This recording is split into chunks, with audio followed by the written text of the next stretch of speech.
What's up, party people? You are listening to Crossplay, our video game podcast here at the Whatnauts. It is Saturday, April 17th, 2021, and coming up on today's show, let's take a look at everything announced at the Nintendo Indie World Showcase, as well as the Resident Evil Showcase. Plus, Spider-Man Miles Morales has officially outsold The Last of Us Part 2, and we have a special guest joining us this week. We will introduce them in just a sec. My name is Kyle Springer, and I am joined by Ignacio Rojas. Hey, how's it going? And Gino Viteri. What's up, everybody? I'm the special guest. Thank you so much for having me here. What a loser.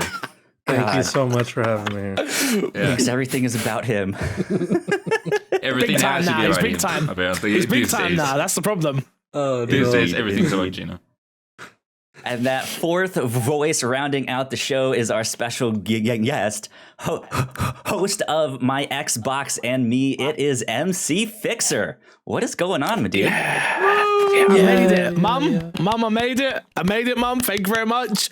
Now I can retire. I can retire happy. I've made it. All right. To be on the podcast with Gino.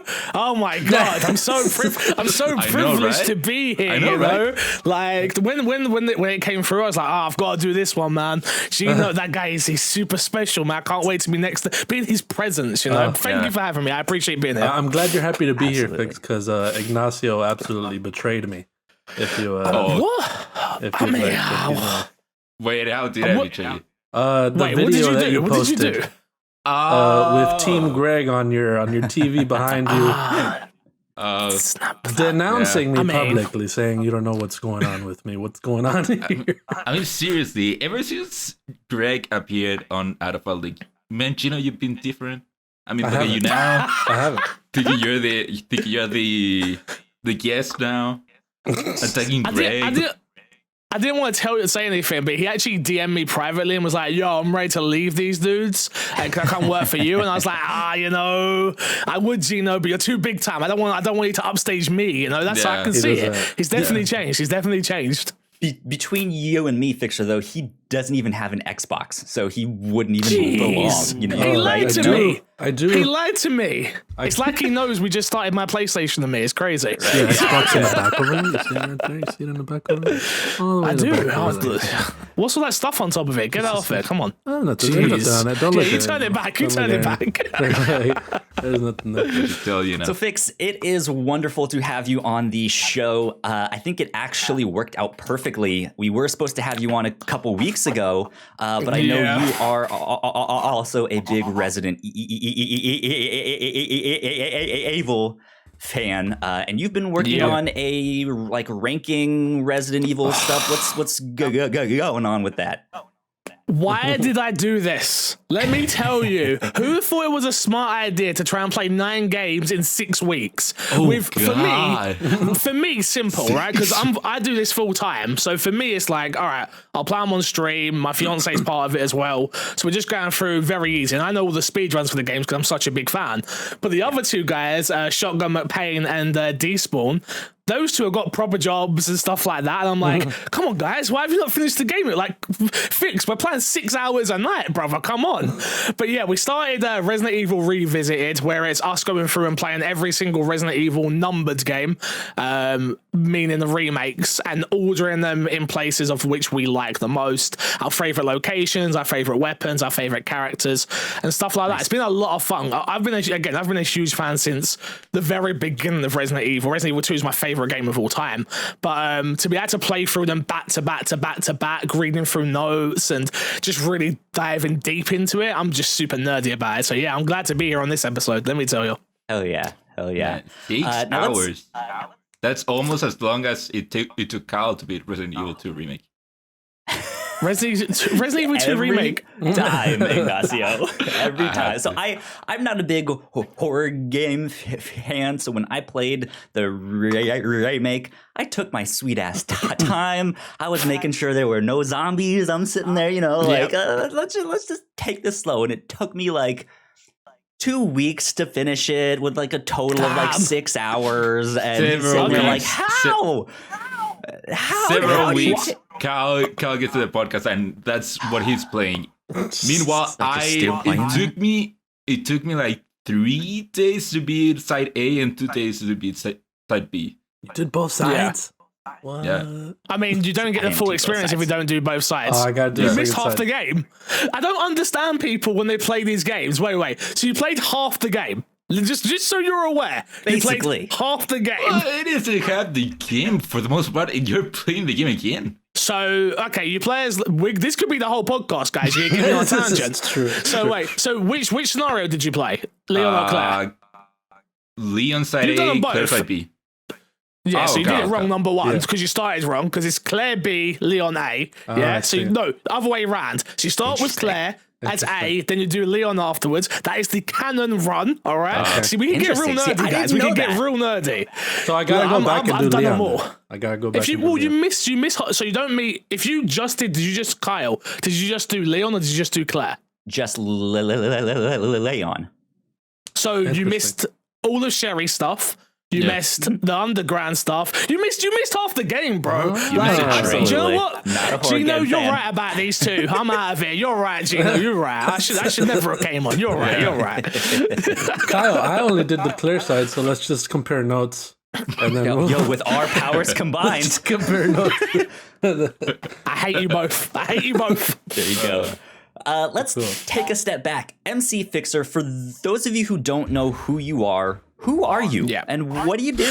Who are you? My name's MC Fixer. I'm a full-time content creator over on YouTube and Twitch. Kind of my best friend is probably where most people know me from. I do most of the like UK community stuff. So like the community meetups and things like that. So when the guys come over, we did like a huge Nando's meetup, and I was the one that helped organize that, and just That's a few awesome. other bits.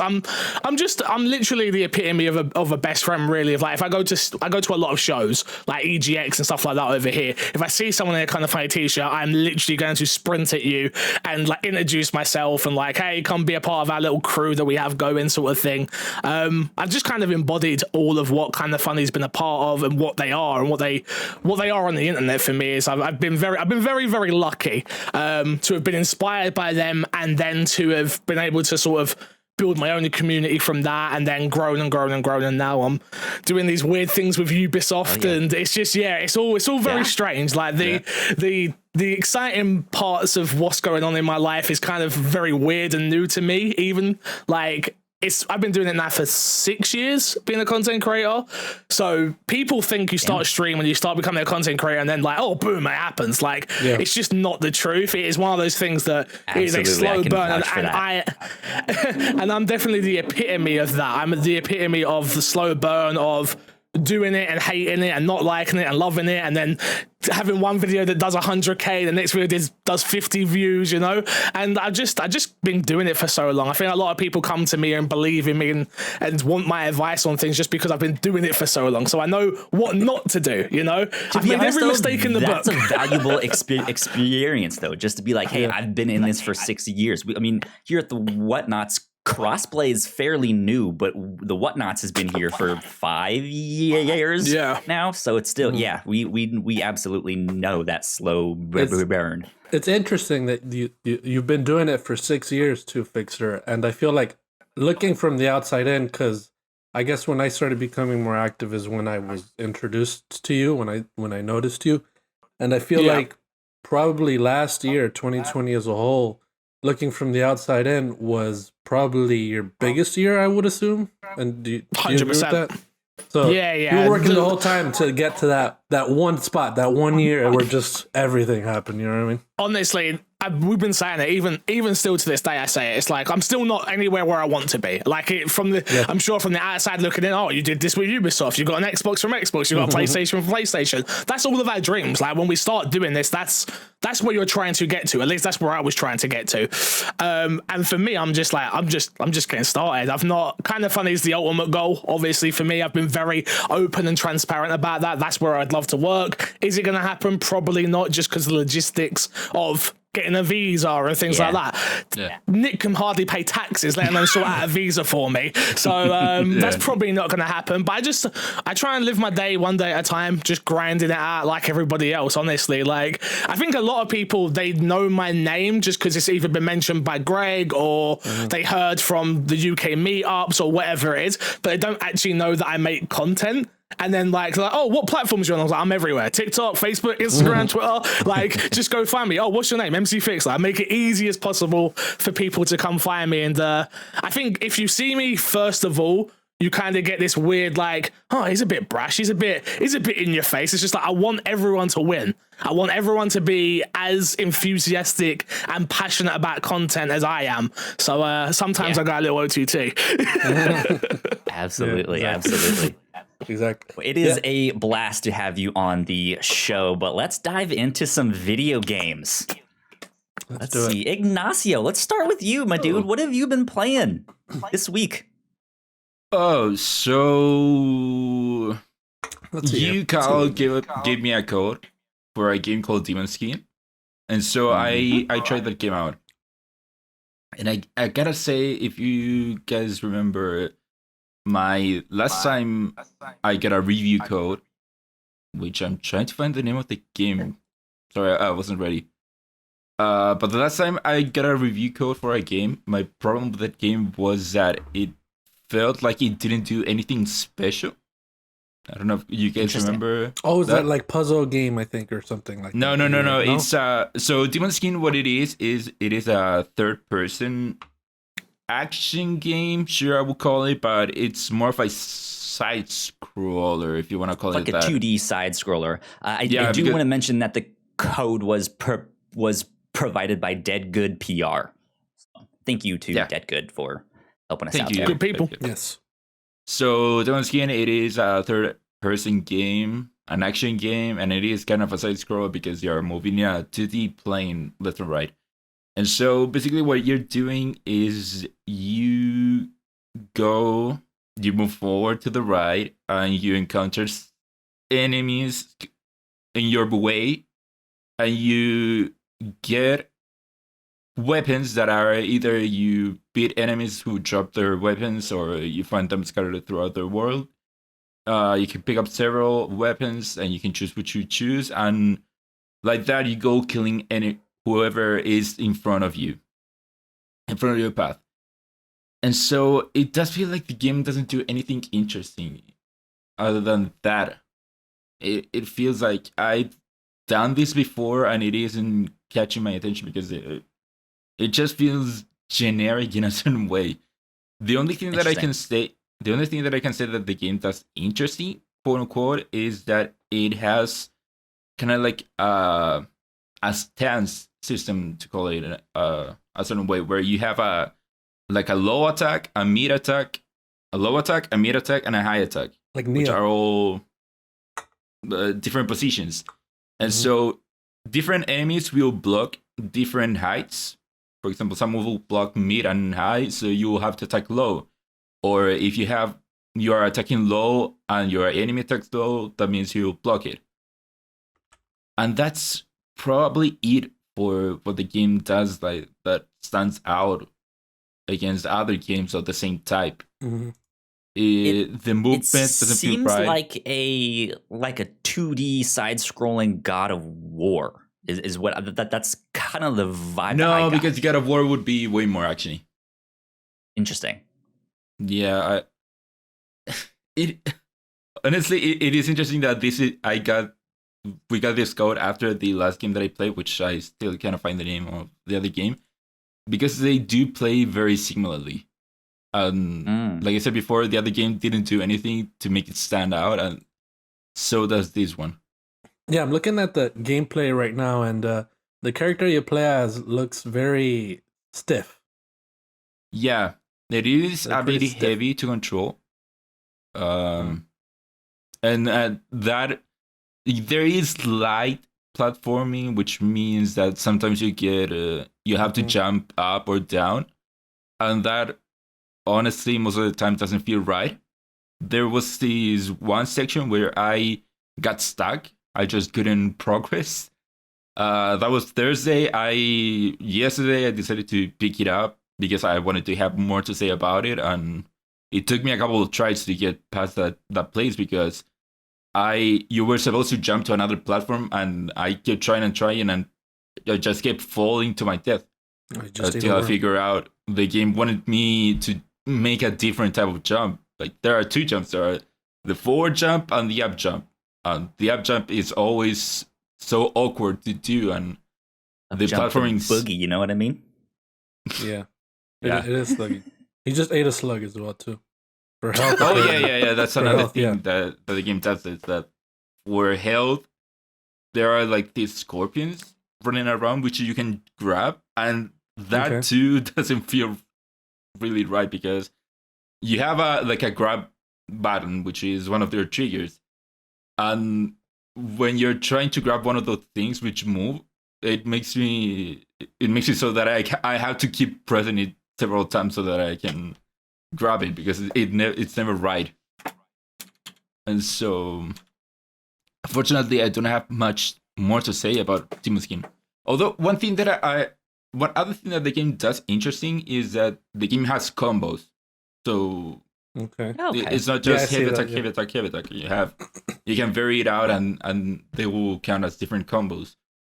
But again, other than that, those are so small things compared to what it feels like the game does, like so many other generic games do. Unfortunately, it doesn't do anything to differentiate itself to really make it make a difference. Okay. Okay, That's fair. Totally fine. What else have you been playing this Other than that, past week? so last week I mentioned how I just went back to playing Just Cause 2 because I don't know, I got the urge to play it. And while playing Just Cause 2, it gave me this urge to play Just Cause 3 because As it should. yeah, because Just Cause 3, the gameplay is so much more refined than Just Cause 2, where I was playing Just Cause 2 and I kept missing certain features like having multiple tethers or tethering things and not having to keep hold of them, or even the flight suit. And so I found Just Cause 3 in a site that had it super cheap. And so I bought it. I also bought the DLC for it, which means that if you do not know, the DLC, one of the things that it gives you is that for the main game, you have this squirrel suit, which you can glide with. But the DLC, what it does is that it gives you a better suit, which lets you fly. It gives you propulsion, which lets you fly. And so Okay. having played through it, and not only fly, but also it gives you missiles and it gives you a turret. And so having that and playing through the game, it feels like I'm so OP right now because I can just fly. I can fly. Everywhere. I can shoot missiles at any time. It feels so cool. So one thing, Ignacio, that you said about Just Cause 3 that just caught my attention is you said you got it at a site that was super cheap. Now is this did you burn it? Did you buy it from someone that was selling it cheaper? Like that sounded suspicious to me. No, Because you it didn't is. say what site. So what's going on here? Putting them on blast. Yeah, Gino. No, it is a site which. If you can't say it, that's fine. If you can't say it. No, I forget the name. I can look it up. But it. I no, will it say that is- to the police. I want you to know. I will tell the police. I just want you to know, yeah? No, I've got we're friends in not- this industry. We're coming for you, Ignacio. We're coming for you specifically, all right? Fix it. We're not telling the Selling police on because I website, have selling, incriminating information about this. guys, so. Selling Just Cause 3 download No one's for telling the $2. police. Just Cause 3 download for $2. No, You I'm want to buy some guessing, Just Cause free? I got you. I'm guessing it is one of those sites that just resells codes. Interesting. I've Gotcha. never heard of Okay, that. okay. Is that a thing we do? I haven't seen that. Yeah, I before. know. That's cool. What was it? G2A? I think that's one Yeah, of they those had some issues with that. famous one. Yeah, they You know had some- GTO steals games, right? And then sells them. Just so we're all aware here. Yeah. All right? I Don't looked buy at the games site from and the these site- sites. Ignacio, caught in 4K right Just now. what- I just want to let you know, don't buy games from these. Look at the site. Gotta add a site super cheap. Come on, dude. Come on, dude. God, no, I looked up the site and it seemed legit. It's not a G2A. It seems legit. Okay. He's like, Yeah, because I know G2A. We're gonna see Ignacio on the international news in a little bit. Okay, so the site I've snitched him up. I was the one that did it. I snitched. It was me. Okay, I want you to know it was me. I knew we shouldn't have brought you. Wow. You heard it here first, folks. So the site is fanatical.com. Okay. And I've heard it of seems them. like a good site because I bought the game and I bought the DLC separately, and when I bought each of those, they gave me like this mystery Easter egg, what they called. It gives you a random discount. So I got something else for free basically because it gave me a $1 discount, and I found a game that they had for $1. Interesting. Sounds dodgy to me, mate. Sounds dodgy to me. I'm just saying. I'm just saying. Cal, Gino, if you guys tell the cops, I have information on you, so... Yo, damn. you guys told him about It's the like thing a I told you not to tell him about? I told you guys not to tell him. Gosh. All right.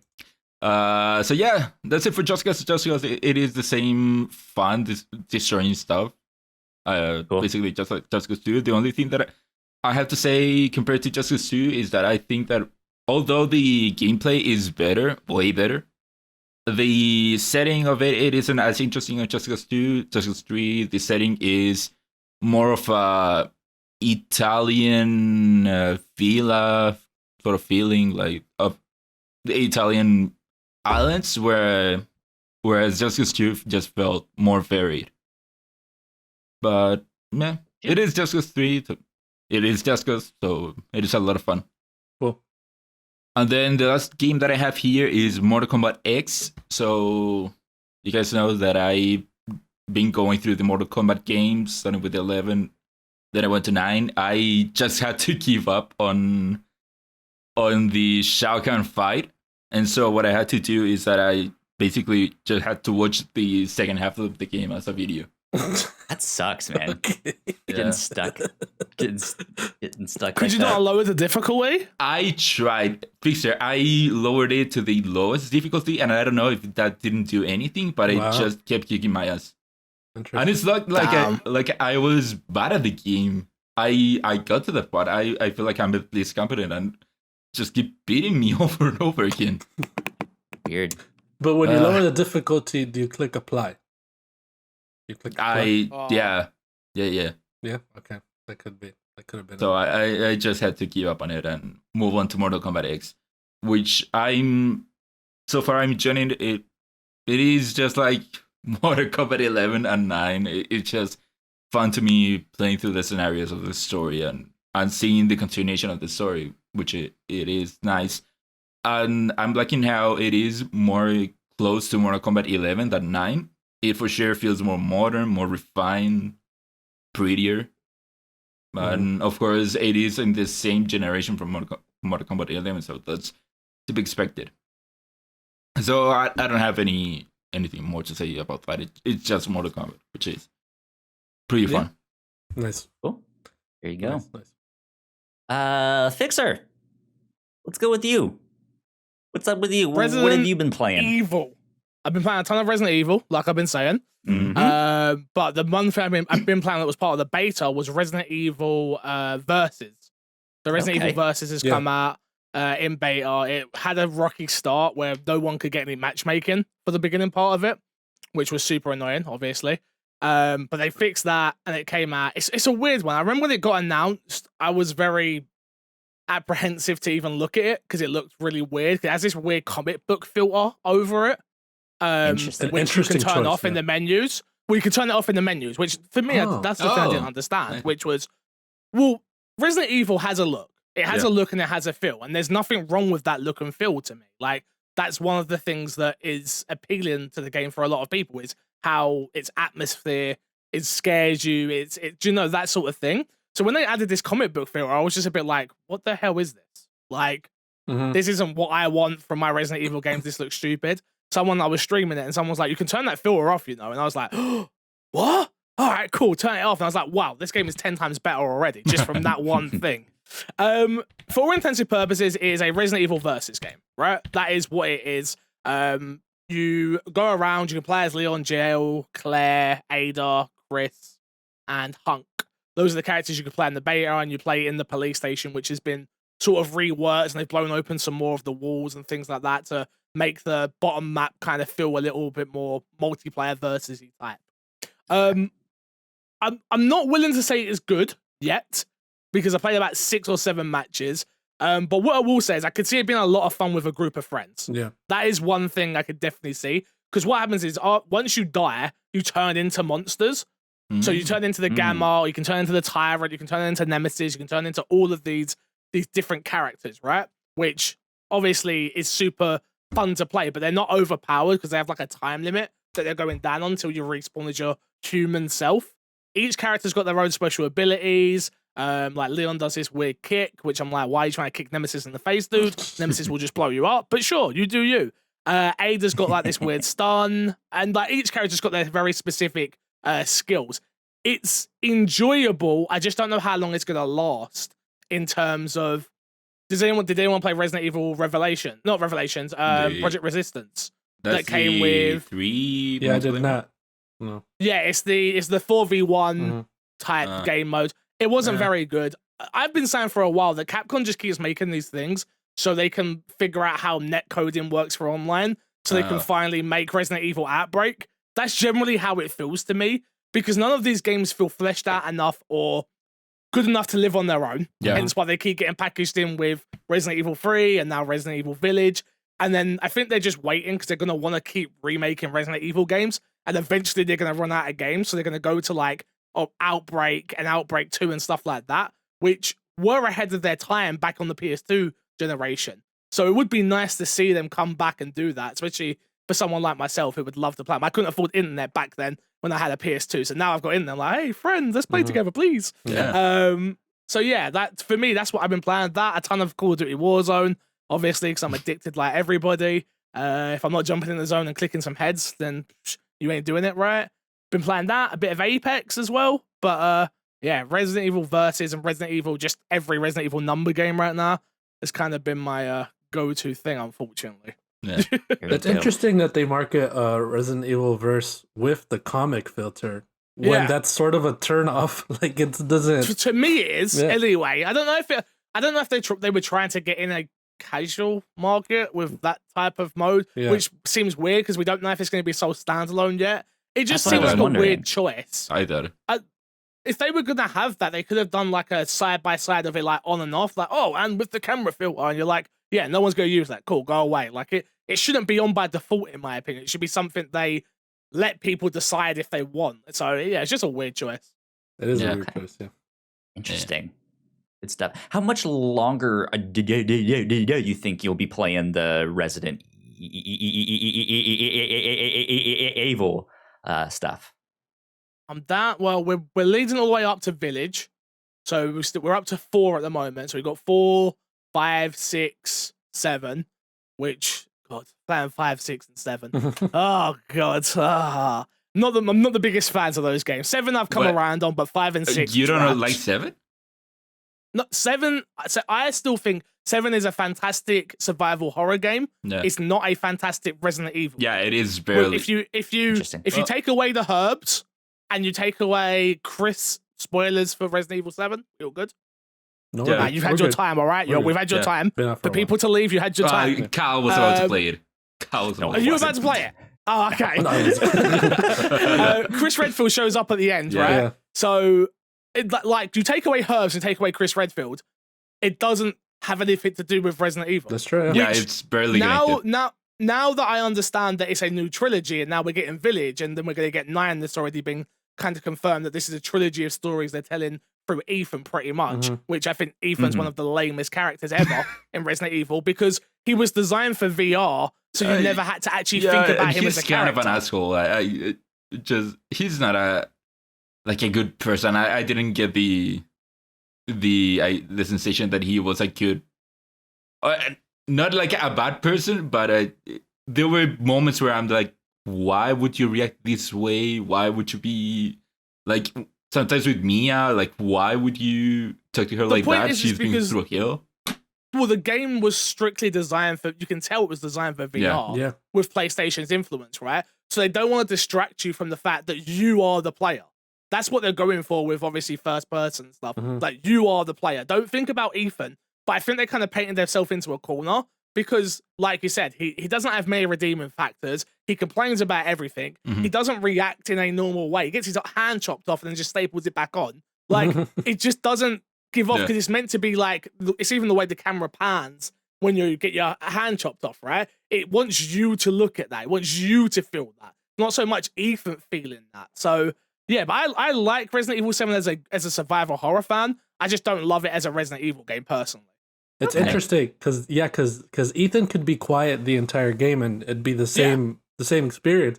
So when I saw them starting, with Resident Evil 8, the trailer and all that stuff, and they started talking about Ethan so much, I for a second was like, who the hell is Ethan? Who the hell is Ethan? I keep forgetting Ethan. Who's Ethan? Why do we actually care about his wife? Because they gave you a decision at the end of the game where you didn't even have to save his wife in 7. Yeah. So wait, what about if I chose Zoe? Oh, if you I chose a bad ending. Well, no, but okay, you chose a bad ending, but like, what happened to Zoe? Oh, you have to buy the DLC to see what happened to Zoe. Yeah. So, well, I don't want to buy the DLC. So you're telling me the ending I chose was wrong? I hate it when games do that. It's a pet peeve of mine. Yeah. Just don't give me a decision. If you don't want that to not be your canon ending, or halfway through the game, or whatever it is, when you get to the shit part of Resident Evil 7, it just doesn't make sense to me. It's like, well, just you make that decision for me then. Which, like, don't take that away. You clearly wanted this story to go on, them to have a baby and live a happy life. I don't care about that baby. Chris can kill the baby. I don't care. Generally, I don't care. Ethan sucks, and so does Mia, and so I don't know about this baby. Maybe she's cool. Maybe she's a cool baby. I don't know. Be real cool. But, it's just a weird one. It's a weird one for me. But yeah. There you go. Well, let's see. I have been playing some Outriders still. Oh, still playing. I finally beat the campaign. So that was pretty cool. Have not dived into the end game stuff, the expeditions yet. I think I want to go into some of the side quests. But last week, I know Gino, you mentioned you were working on that as well. I'd love to squat up finally. I want to talk about the squatting up aspect too. Right, like now that I'm done with the story, I feel like I'm not gonna miss something if I jump into someone else's game or get spoiled. So yeah, I'm hoping to dive more into that stuff because I this is like the kind of game that I needed right now. I was hoping for something to shoot things and just have fun and just do this like mindless. I'm just gonna go light people on fire and shoot things and explode, and this has been perfect. So I've really enjoyed my time with that game. Have you still been playing it much this week? Yeah, I've been playing it. So I've been it's weird because when I play on my own, as you know, there's like that world tier system. Every time you level up, you level up your world tier as well, and that levels up the difficulty. When I'm on my own, I have the highest world tier available to me, and I do not have a hard time at all. But when I squat up, when I have a full party, it seems like that same world tier difficulty, or I've actually squatted up with someone that's lower than me, that has a world tier lower than I do. So I should be a little bit leveled for it. But when I squat up with a full party, it gets so much harder. No matter what, even if the world tier difficulty is lower than the one I'm on my own, it gets so incredibly difficult that it sort of forces you to lower it even more. So I find it interesting because you figure when you squat up, it's going to be like, all right, this is going to be a little bit better. It's not going to be as overwhelming, but it gets so incredibly overwhelming that I think playing on your own is probably the best way to go until you get to the end, like you're saying. Because I think you did it right. To be honest, I felt similarly. Well, I felt similarly playing solo too, that there were times that it just had really strange difficulty spikes where it's like, okay, I've been fairly consistently on world tier 5, for example, right? And then all of a sudden it's like, oh, I'm getting my ass kicked. So it's like, okay, down to world tier 4. That's strange. That's still really difficult. Okay, down to world tier 3. No. Okay, world tier 2. Why should I have to move it down that low just to get to get past that? And at the end, like the last third of the game, at least, I felt like that happened a lot more. Whereas the rest of the game, I felt like I could consistently like just start bumping it up and be like, okay, I think I'm ready for this next world tier, and then maybe would have to bump it down again if something got hard, but then could go like right back after that. And man, that end game gets overwhelming. It's challenging by itself, but it's a hell of a lot of fun. So that's the thing. That's what keeps me there, because it is fun. It is very fun. I enjoyed it. Yeah. But I don't have much else to say about Outriders. Yeah, same. The other game that I played, I checked out Oddworld Soulstorm. That was free this past month.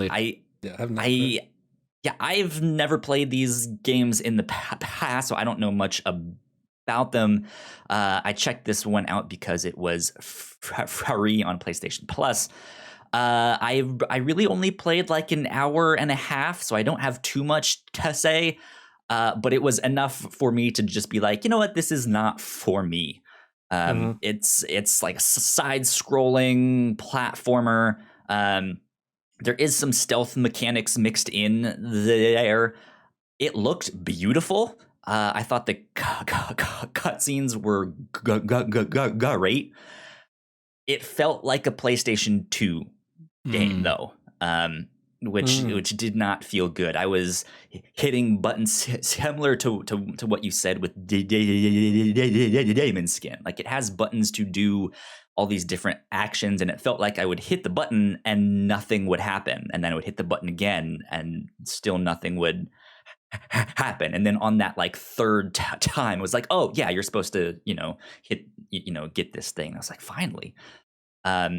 So I might go back and check it out a couple more times just to see if my feelings change. But yeah, I think for the most part, the game's not really for me. But an interesting one nonetheless to check out, because I think I saw that they were talking about like if they could go back and redo that second game that they made, it would have been this. Like, this is their remake of that second game, I think, if I'm not mistaken.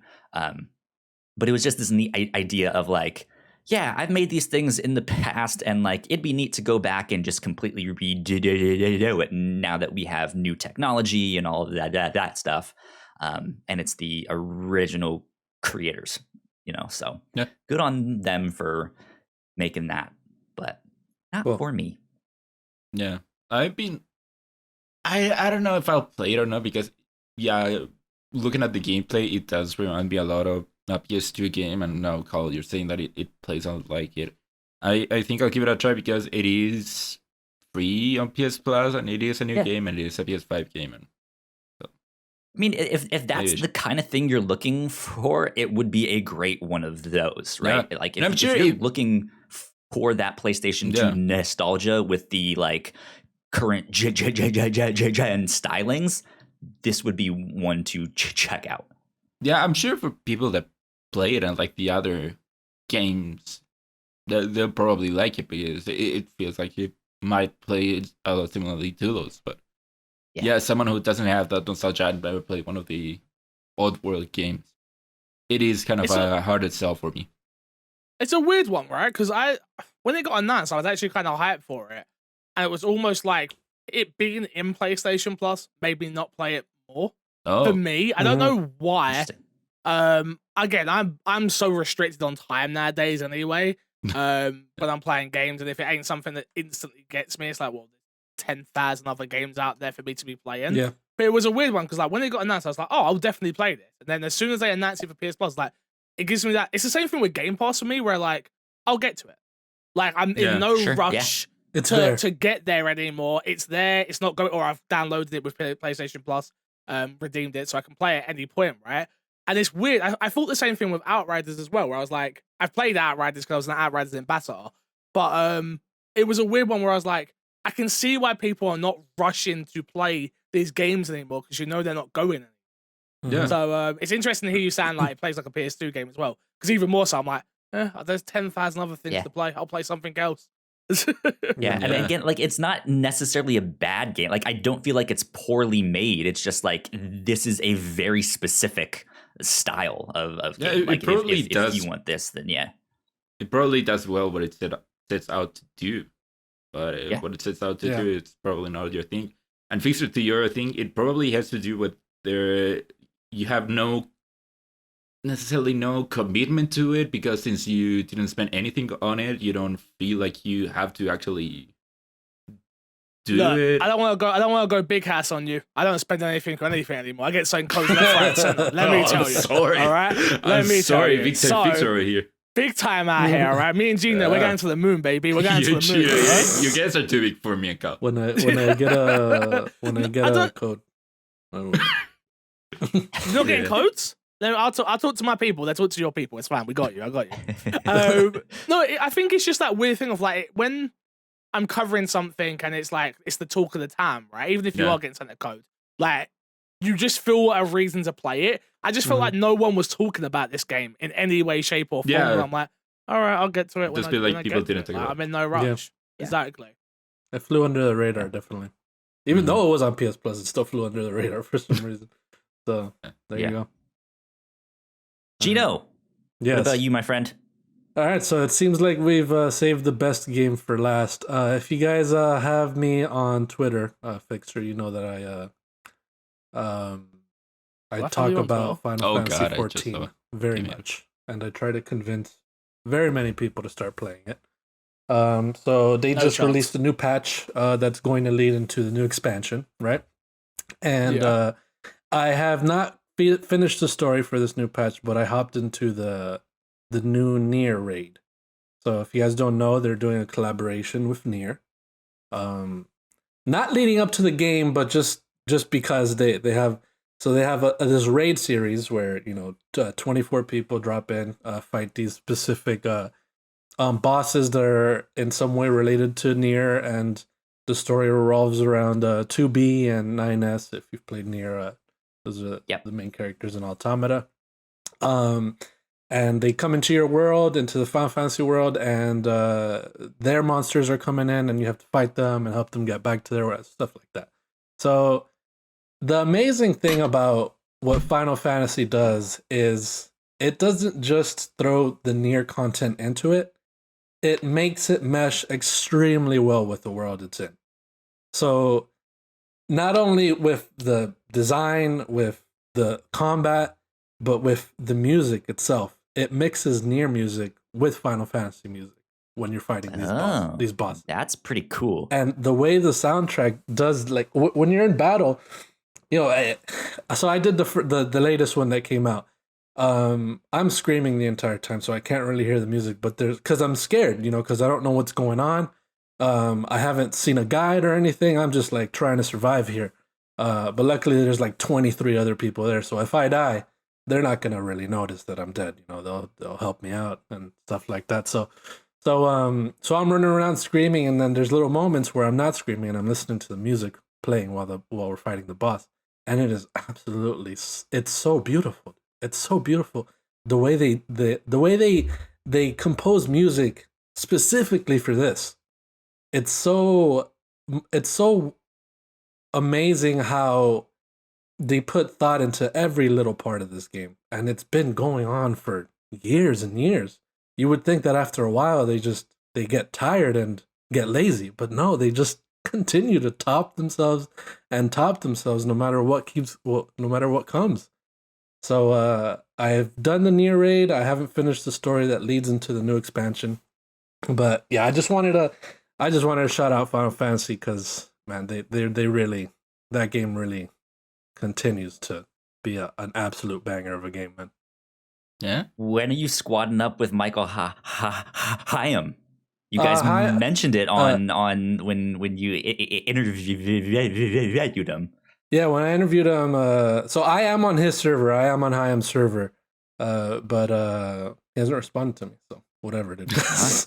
So whatever, Michael. Clearly not big time enough. Clearly. Interesting. So but it's so incredible because I am getting I'm slowly getting people to try it because it has such an extensive free trial now that there's no reason to not try it. You know, even if you don't like MMOs or if you're not into that kind of stuff, there's a lot of people that were never into MMOs or Final Fantasy, and they try this game and it completely sucks them in because it's just that kind of game that you want to be in. Well, Gino, I think you'll be happy to hear that I downloaded the beta for PS5. Oh shit! So, you see what I'm saying? I'm making no promises. I haven't downloaded it. I haven't. Just try it. Just try it. So that's another thing. They updated it for the PS5, and I did not expect them. This goes back to my point of them not being lazy. I did not expect them to use the DualSense, and they are using the DualSense with different mechanics in the game.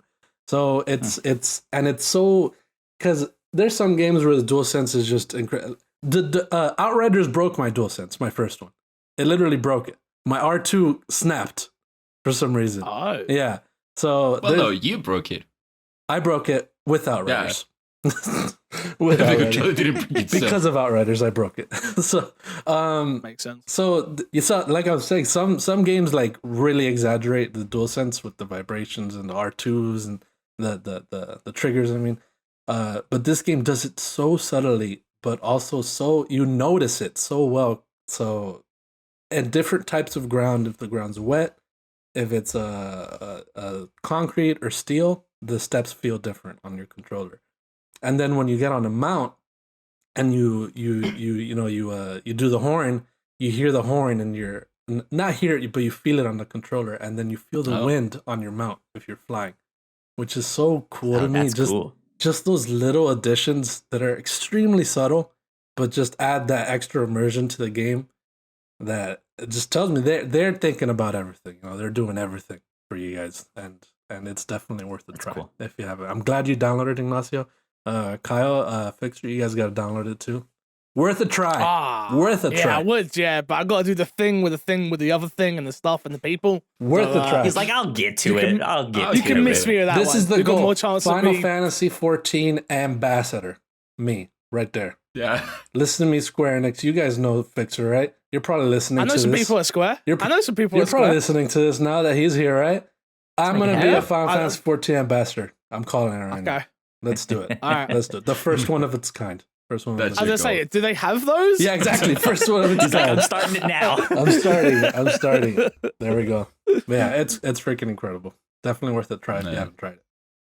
And that's what I've been playing. Good stuff. Good stuff. Well, let us get on to a little bit of housekeeping, and then we will jump into the news after that because we got quite a bit to talk about. Let's do the little jingle for housekeeping. If you did not know, we have multiple podcasts here at the Whatnauts. You guys can find out more information on our website, thewhatnauts.com, as well as your favorite podcasting platform of choice. Just type in the Whatnauts and all of our shows will pop up right there. If you like what we do, patreon.com/the Whatnauts is where you can support us for as little as $1 a month. We have a $3 tier with all kinds of exclusive content. We just recorded our, our part 2 update to our 2021 video game fantasy draft. I believe that is up there right now. If not, I will get it up by time this goes live. So be on the lookout for that. All you need to do is go on our website, go in the members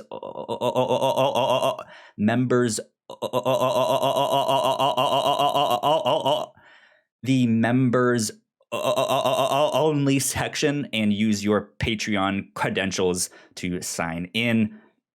And We have a $5 tier on Patreon that gets you a shout out on the show. So big thank you to all of our Patreon supporters at the $5 tier and above. So thank you, Sam, so much for Thank you, Sam. helping out. And thank you to Greg Miller as well, who recently supported us. Thank you, Sam and so Greg. much. Indeed. Yeah, right. Interesting. Wait. Yeah. I'm gonna need everyone to chill out for a second. Wait. Yes. Greg Miller Yes. Gregory James Miller. supports Gino. Who destroyed me and then decided to support if not us. him, he at least supports me and Ignacio. Yeah, Right. it feels more like Bianca. So, Fixer, I'm did not you sure about see it. what happened this week with us and Of course I did. Of course I did. Yeah. It blew up. Come on, you know who I am. I'm Team Greg all day long. Like, It's understandable. come on. It's understandable.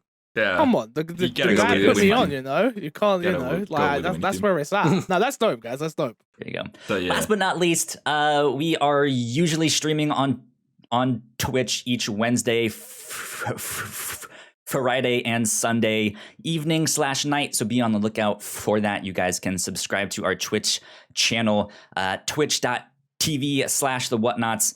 And I believe that is about it for housekeeping right now. So let's get on to the news.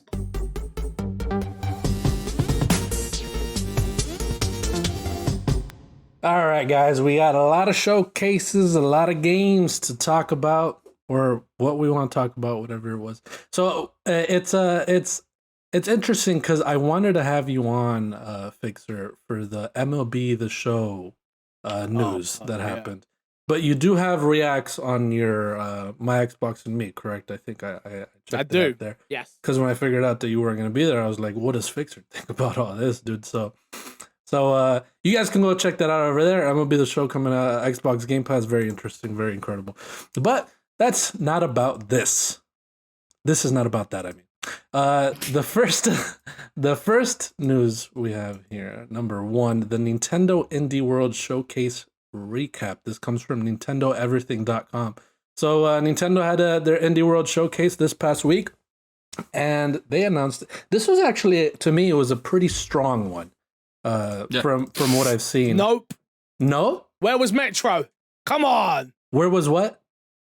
Where was all the big games? Where was Mario 69? Oh, Come on, Mario people's 69. expectations. Oh yeah, that Metron small and little indie Metroid game Mario. and Yeah. Nintendo publish their own games. They're independent. Hey, I got it, guys. I mean, yeah, they are, but Yeah. Okay. I got it. So I got it. No, unfortunately, I'm joking. Carry on. we didn't see Breath of the Wild 2 here, but let me go through the list of all the games we saw, and then we could pick out which ones we thought were very interesting.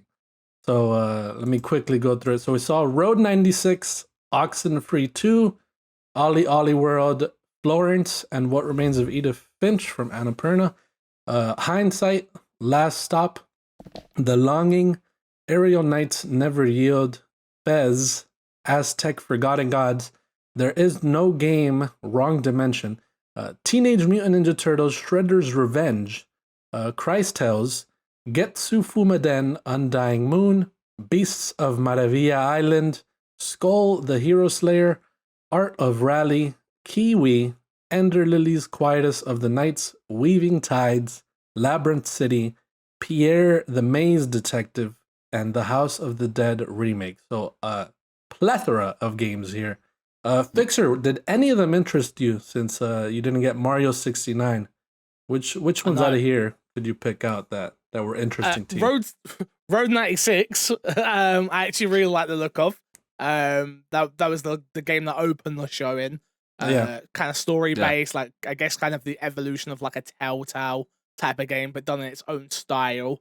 That one looked really interesting. I love jumping into stories and being able to experience things that are not normal for myself. I'm a mixed race man, so if I can experience something through somebody else's eyes, I love that. That's why Tell Me Why was so special to me and was up there last year for me. That I liked. I'm a big House of the Dead fan, so when the remake got shown, I popped hard. I was like, oh my gosh! I was a big Virtual Cop fan back on the Sega Saturn. Yeah, you guys are probably too young. I'm very old. Yeah. So I'm not familiar with House of the Dead. I don't know exactly what that one is. What is that You've game? never How old are played it? you all? Wait, how old are you guys? I'm Cal is old. I'm the old man here. I'm the youngest here, and I played. I think you House just of the missed Dead it. 3 or 4. One in the arcade. Has the Dead 3 probably. That was but Has the Dead it's a light gun game, like a Time Crisis or something like that. Oh yeah. Okay, so I have played that. And it just holds a really special place in my heart for that. Again, you had Virtual Cop, you had House of the Dead, you had Vampire Nights, Time Crisis. Those are the ones I can think of from the top of my head. So they all sort of meshed together in my head. I remember just having a light gun and like coming around the corner and thinking I was the baddest. So to be able to play this again, I'm like, oh yeah, I'm definitely in. That one excited me, and the last one was Teenage Mutant Ninja Turtles, Shredder's Revenge. I love Streets of Rage. I loved side-scrolling beat 'em ups. So that one was really exciting to me as well. Well, so some of the ones that stood out to me, I didn't catch the whole showcase, but I looked through all the trailers. Oxenfree 2 specifically, I had no idea they were gonna release the second one because the first one ended pretty incredibly. If you haven't checked out Oxenfree, it's weird, it's intense, it goes places you don't expect it to go, so it's definitely worth a try, and I'm excited for Oxenfree 2. Another one that looked interesting with the story, like you said about Road 96 Fixer, is Last Stop. I thought that one was pretty cool. It mixes the three people. The other one. Yeah. And what else do I have here? Beasts of Maravilla Island. That one looks like the game that you spoke about, Kyle, that was on your top of your game of the year list. The photography game. It seemed like that. Umurangi Generation. That game was Umurangi Generation. Yeah, it seemed like that type of game where you have to photograph certain things. So that one looked cool. Oh yeah, and then Aztec Forgotten Gods. That one was surprisingly well. You saw what it was about? Yeah, I figured. It's an all right name, you know. It's that Immortals Phoenix Rising kind of name, you know. But it looks cool nonetheless. You mean Gods and Monsters? Gods and Monsters. God, I can't believe it. Freaking Monster Energy drink was like, no, you can't have this. I still don't get the hate for Immortals Phoenix Rising, to be honest. Because compared to what it was, Gods and Monsters, so cool. I think it is a better name than Gods and Monsters. No. Yeah. You're absolutely wrong. No way. Gods and Monsters is way cooler than Wasn't there a movie Rising. called Gods and Monsters? I think it was a Maybe. Justice League movie, I think. Yeah. But then that's not what made them change it. It was the Monster Energy drink that made them change it for some reason. I don't know why. Like they own the monsters word. Yeah. I don't know why. But yeah, so those were a few of the Ignacio or Kyle, did you guys have any interest in any of these? I know you did, one. Ignacio. You have some. Go on. What's yours one? What's your one, Kyle? Florence. Play that game. That game is amazing. It's a mobile game that came out a couple years ago, and I remember everyone just being like, this game is great. Check it out. It is one of the most mature looks at relationships that I've seen. And I did. It was like $3 on my phone, so I bought it, played the whole thing in like 40 minutes, and I cried. Oh, wow. That game is beautiful. Okay, cool. And it uses these really, really simple mechanics to tell the story. And I think to see that on the Nintendo Switch will give some new life to that one, especially since it's touch screen and you can still feel all the vibration and stuff like that. It will fit on that, and the soundtrack is great. So play that game. Love me a good soundtrack. Yeah. What about you, Ignacio? For me, there are a couple of standouts. I mean, House of the Dead remake. I'm interested to see how they do it, especially on the Switch. Whether or not they will lean into the light gun aspect of it. I think if they do that, it will be pretty cool with the Switch. Having Joy-Cons. Of course, Aztec Forgotten Gods. I think that it looked pretty cool. This is one of the games that I picked up for the Fantasy League. as well as Aerial Knights Never Yield. At first, Aerial Knights Never Yield, it looked uninteresting to me, but then as they kept going and they kept doing it kept evolving. It felt like at the beginning, it just looked to me like a endless runner type of game of a side scroller, but as they kept going, it kept changing, and I'm interested to see how or where it goes.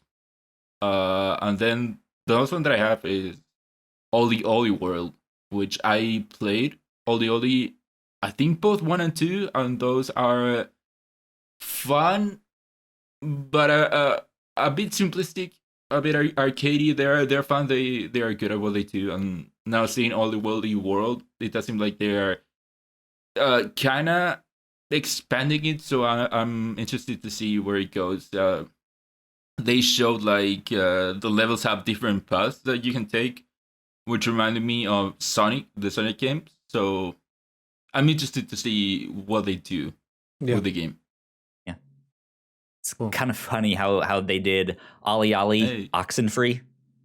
Yeah, in there. Yeah, just That's like, a good one. okay, That's a good I one. see someone over there has a sense of humor. Okay, Or they actually just don't know that they did that at all. To be honest with you, Maybe not. Probably don't even know. That's and just also the last standard for me, not necessarily for the game, but for who's making it, is Getsu Fumaten Antai Moon, which is being made by Konami. yeah, Konami, known I haven't for heard their about pachinko Getsu machines Fumaden. and nothing else. Pachinko, and get nothing another else. game. And nothing else. A lot of exciting things from the Nintendo world. It's nice to see everybody excited for different things, or excited for all of them. Who knows? Or excited for nothing. So let's move on to number 2 here. We had a Resident Evil showcase as well this past week. And this little recap comes from Sam Woods from DualShockers. I know that guy. Yeah, we all know this guy. So friend of the show, friend of us, KFBF as well. We got a new Village trailer, we got a Mercenaries mode, and some demo details. So these demo details kind of confuse me for a little bit. So if you guys want to help me out with this. So the Village demo is available in North America 5 Pacific today, April 17th, the day that we're recording this, 5 p.m. Pacific time, so that's 8 p.m. Eastern, but it says available for 8 hours. Does it mean that it's only available for 8 hours once it releases? Is that what this is saying? No? What is it, Fixer? What does it mean? From my understanding, PlayStation get the demo for 8 hours exclusively. Okay. Oh. Before all the other platforms. That's I could be weird. wrong. Maybe I'm wrong. That's kind of how I understood it. Oh, yeah, because we have the image here and they have it separated by the Village demo, the Castle demo, and both together. And Yeah. both the Village demo and the Castle demo have only PS5 and PS4 underneath them, whereas the Village and Castle demo has every platform. And only the Village and Castle have available for 8 hours. So let me go through it. So then, North America Village demo April 17th, the Castle demo April 24th, and then multi-platform demo May 1st, North America. In Europe, the Village demo is April 18th, the Castle demo is April 25th, and then the multi-platform demo is May 2nd. So just a day after each day in North America. But what's confusing to me is it says it's available for 8 hours. Does that mean we can only play it within those 8 hours once it releases and then they turn it off? Is that what this is saying? That's what this seems like it's what it's saying to me. I mean, you might be right, and I could totally be wrong. Yeah. Because I wasn't paying that much attention because it was the demo and I was talking to my chat and stuff. From what I understood was, I thought they said after this was like, it's coming to all platforms. Yeah. But you might be right. I guess it wouldn't be 8 hours of exclusivity because it is the multi-platform ones are kind of like a week after. Yeah, so it wouldn't be available for 8 hours. I do See, remember, the way I understood it was Village demo 8 hours, Castle demo 8 hours. They come out on both platforms, and then if you want to play them together and then choose which, because you only get an hour to play these demos. Yeah. Okay, you only get and an you hour. can split your time between. You can pull a whole hour in the village. You can have a whole hour in the castle. Mhm. Like, I don't know. It's weird. It was mismarketed. Yeah. It was super strange. Yeah. I didn't understand it either. And I'm very in the industry and get all this stuff usually. And I'm used to Capcom's bullshit usually. So yeah, it was a weird one. It was a weird one. Because what's Yeah. interesting about is them strange. saying it's available for 8 hours is, wouldn't they essentially want people to stream this? So like, wouldn't they They want did. eyes They on said it? it during the thing. Yeah. They literally said during the showcase, you're more than encouraged to stream your Yeah. experience with the demo. So So if it's only available for 8 hours, then I not mean- everyone's gonna be able to do it. Yeah, but that I think this is also kind of what Nintendo typically does with that false scarcity stuff of just like, hey, it's only here for 8 hours. You need to like take the day off of work. You need to do that. You need to watch now because it's happening Yeah. now, right? That's interesting. And that kind of eventizes it. yeah. So I don't know. If we're Okay, right, maybe that's what it is. but I don't- I have an article here from Screen Run which explains the demos. okay. And so here I have the what is it? The village demo. And here what they say is that players will be able to play 30 minutes of the village demo. They have 30 minutes to explore the game. And it seems like it will be available only for 8 hours. So they have here, for example, North America will be available from from 5 p.m. Pacific in April 17th to 1 a.m. on April 18th. Yeah. Okay. So it seems like it will be, so they have Weird it. thing to do. In addition to the It 30-minute cap, the demo will only be playable during an 8-hour period. Interesting. That's so interesting. I was wrong. I was very, very wrong. Very wrong. Yeah. Yeah. Okay, so there you go. And so it seems like the multi-platform demo will be available for 24 hours. But it And says that's what- available through launch here. Available through launch, so wouldn't it be available until launch? That's what the So not according to the article here, which has it as Interesting. 24 hours from Maybe May they're 1st to May confused. 2nd, North America. maybe they could. I don't know, maybe this is wrong, but Who knows? this is what they have here. All right, so we have a Resident Evil Village demo coming out tonight for by the time we're recording this, and by the time you're listening to this, you would have missed it already. Or the castle demo is coming out. So well, let me skip this last one. Let me do this one for last. After that, we got a Resident Evil Infinite Darkness trailer. This show is set 2 years after the events of Resident Evil 4 and follows series favorites Claire Redfield, which I love very much, and Leon Kennedy. So that show looks pretty awesome. Are you guys interested in watching this? I thought it looked pretty Yeah, it great. looked pretty cool. I originally thought it was a movie, but then I don't know They if We've I got have a movie coming as well. A movie going on. Of course, there is the live action movie. Yes. Although I do not remember if there's an animated movie too. Now that I think about it. So this one No, was I always think a this series. this is the Netflix series, Okay. and then we're getting the live action movies, which is coming to cinema. If we ever get back into cinemas, who knows? They all might have blown up by now. Who knows? But yeah, so I love the look of this. I've got every single Resident Evil film, even though they're terrible. The live action Jesus. ones, they are some of the worst films you'll ever watch. Yeah. But I've got all the animated ones as well. So seeing this series, I was just like, oh, this looks really good. This looks really It good, does, especially yeah. for a hardcore fan like me. To have that, have the series take place in between some of people's favorite games, which is crazy to me. They think 5's actually a good game. Crazy. But yeah, so for me, I'm excited. I'm excited to play to watch this and binge it to the best of my ability. You know. Cool. Yeah. Oh yeah. We also got a Dead by Daylight crossover. I don't know if they showed in the No. showcase what the monster's gonna be. That they- was they- it. go on, We Nachos. only got that information that there will be a crossover. They didn't show anything. Did you see anything? Well, they announced an announcement because Dead by Daylight's got their own showcase on the 5th. Oh, I okay. think. I So see. what they were doing was teasing. They showed the charm, the Yeah. charm thing you can Yeah. get in the game, and we're assuming we're going to get either a tyrant or a nemesis or Mhm. something like that as one of the killers. Probably some crossover skins as well, and yeah, so stuff like that. All right, and then the last thing we have here. So I thought it was interesting because you reacted to the showcase on YouTube, right, Fixer? I watched I watch on Twitch. Here's a little tip for everybody. Always watch it on Twitch because they're always about 20 seconds ahead of YouTube.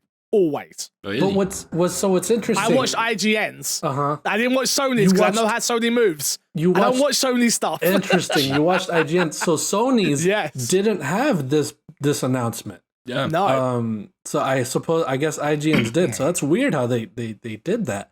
But this is they announced Resident Evil 4 VR for Oculus Quest 2. You reacted to this, Fixer. You said you're gonna buy one, or you want to raise money for it. I'm buying a Quest. No, I'm buying. Yo, I literally got the donation goal ready, baby. Let me tell you, if people want to watch me keep playing Resident Evil games and they're willing to pay for it, I'm not gonna stop them. You know, like who would I be to stop them from doing that? Does it happen? Will it happen? Who knows? Who knows? Yeah. But I will do everything in my power to be playing Resident Evil 4 in VR. Look, Resident Evil 4 is not even one of my favorite Resident Evil games. But to play it on a new platform and to play it in VR, I'd be stupid not to, right? Yeah. And also the Quest headsets are also pretty good for VR. And looking at it, I know Resident Evil 4 is one of the games that a lot of people have it like their favorite game of all time. As someone who didn't grow up playing the Resident Evil games, looking at it, the gameplay itself, it doesn't do anything for me, especially since I played 5 and I didn't like that gameplay. And looking at 4, it reminds me of that I do not want to experience that gameplay. But looking at what they showed about Resident Evil 4 VR, it looked pretty cool. It looked like a pretty cool port of it, where it feels like there seems to be a lot of interactivity with what you can do. Like, they showed you reloading the weapon, and I feel like that's always cool when they let you.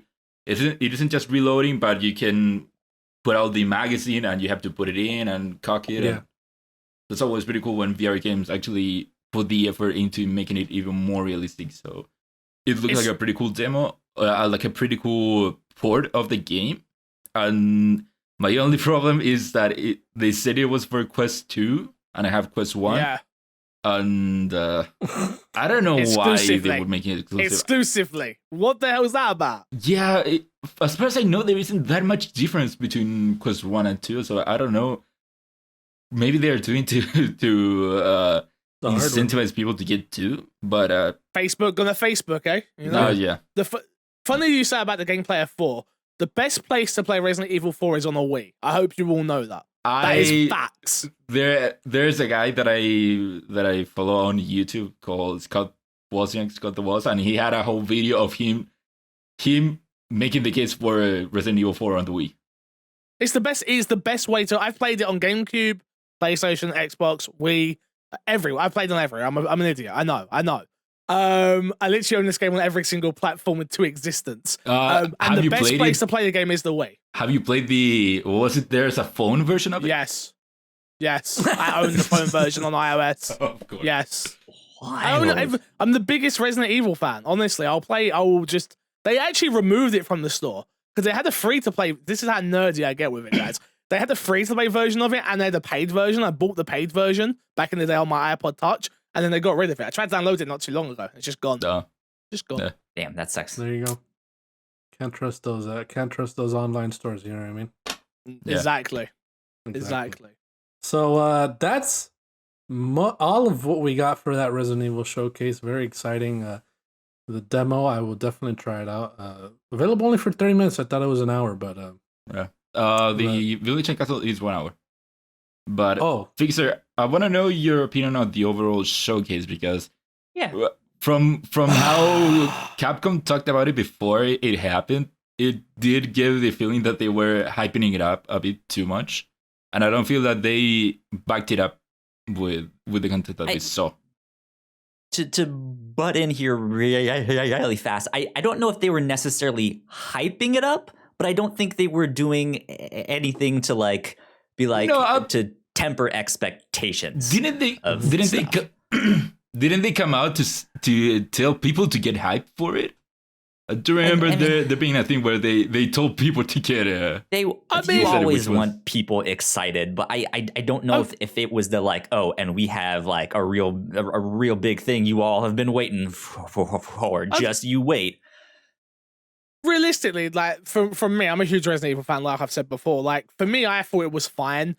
Seeing more of the TV show was important to me because I wanted to see more of that. Yeah. I'm already sold on Resident Evil Village, so I didn't need to sell me anymore. Yeah. I did like what they showed, though. We saw a lot of new environments for the game, which tells me they've been saying it's going to be the longest Resident Evil game ever. Well. It looks like it actually may be, because I've said that before, and it just turned out to be not that big. I overall liked it. The biggest thing for me is Resident Evil is 25 years old, right? And we still don't have a place to play the OG 1, 2, 3. Like you if you want to play those games, you have to emulate them. I'm not really a fan of like emulating games on PC and stuff. I just want to be able to play them on consoles. So I kind of was hoping for not even a remake or anything, just a literal port of getting this on an Xbox or a PlayStation. And they didn't even deliver on that for me, which was a little bit heartbreaking. Mm-hmm. And yeah, to Carl's point, at the end of the day, they're not going to come out and say, temper expectations for our big AAA game that's coming out in less than a month. Yeah. Like, they can't come out and do that. For anybody who cares about that game, I think they got shown quite a bit. We got to see more of Chris Redfield. We got to see more of these characters that we don't know about. So I don't think they did actually a bad job with it. Like, what was you expecting? A Resident Evil 4 remake? Like, that would have been stupid to announce it. I feel like a lot of people were expecting that too. Yeah. That's because they're idiots. People on the internet are idiots. They want the biggest and the best. But another interesting piece of news that came out of that one actually was the pronunciation of our big vampire tall lady that we all love, Lady Dimitrescu. It's actually pronounced. I originally thought it was Dimitrescu. You know what I mean? Yeah. So I can barely speak English. You ain't gonna get me to pronounce nothing. Let me tell you. You mean the hot lady? Yeah, hot lady, I got say it. hot lady. The hot lady? Hot I've lady. got it. All right, hot yeah. lady. Giant I know her. The giant woman who likes to suck blood from people's hands. Yeah, that girl, I got you. I saw a meme. I saw a meme where you guys remember Game of Thrones the what is that guy, the orange hair that really liked the Brienne of Tarth or whatever, and it was a meme of, it was saying when you go to a new location in Resident Evil Village, and then it's him saying, "Is the big lady still here?" the big lady still here. So that's funny. So exciting for Resident Evil Village. Definitely an exciting game that's coming out soon. So number 3 we have here. There's a PS5 is getting its first big firmware update, and this recap comes from IGN. So let me go through these bullet points here. Got quite a few. Players will now be able to store PS5 games on an external hard drive, which everyone's been waiting for. Note that PS5 games cannot be played directly from an external hard drive, so you're gonna have to transfer and all that stuff. And second, you will now be able to share gameplay between PS4 and PS5 via SharePlay. So that's cool.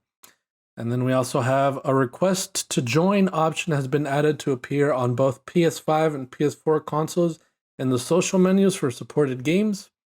Improvements have also been made to the game base menu, which now allows you to switch tabs between parties and friends rather than them being stacked on top of each other in one single list. You can also turn on and off notifications for specific parties.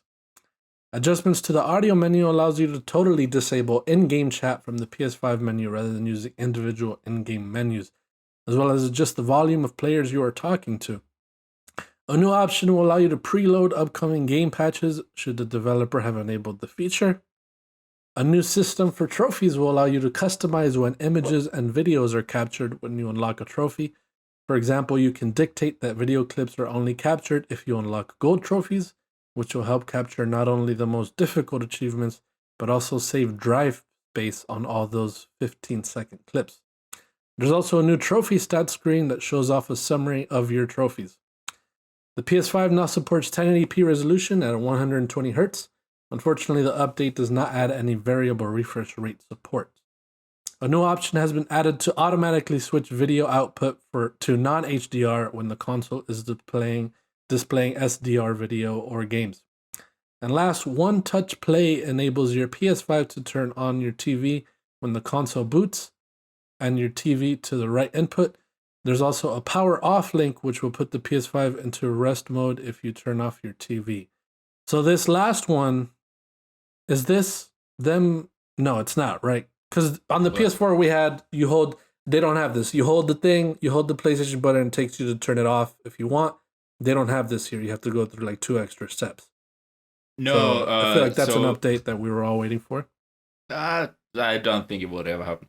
So what this last one is that you can now have the option as to say your PS5 and your TV are turned off. You could just turn on your PS5 and your TV will turn on automatically. Yeah. Same when you turn it off, the console will turn off, or turn off the console, the TV will turn off too. Which, as far as I remember, it was already a thing on the PS4. So I'm surprised it just came out on the PS5. Mm-hmm. Oh, it's interesting.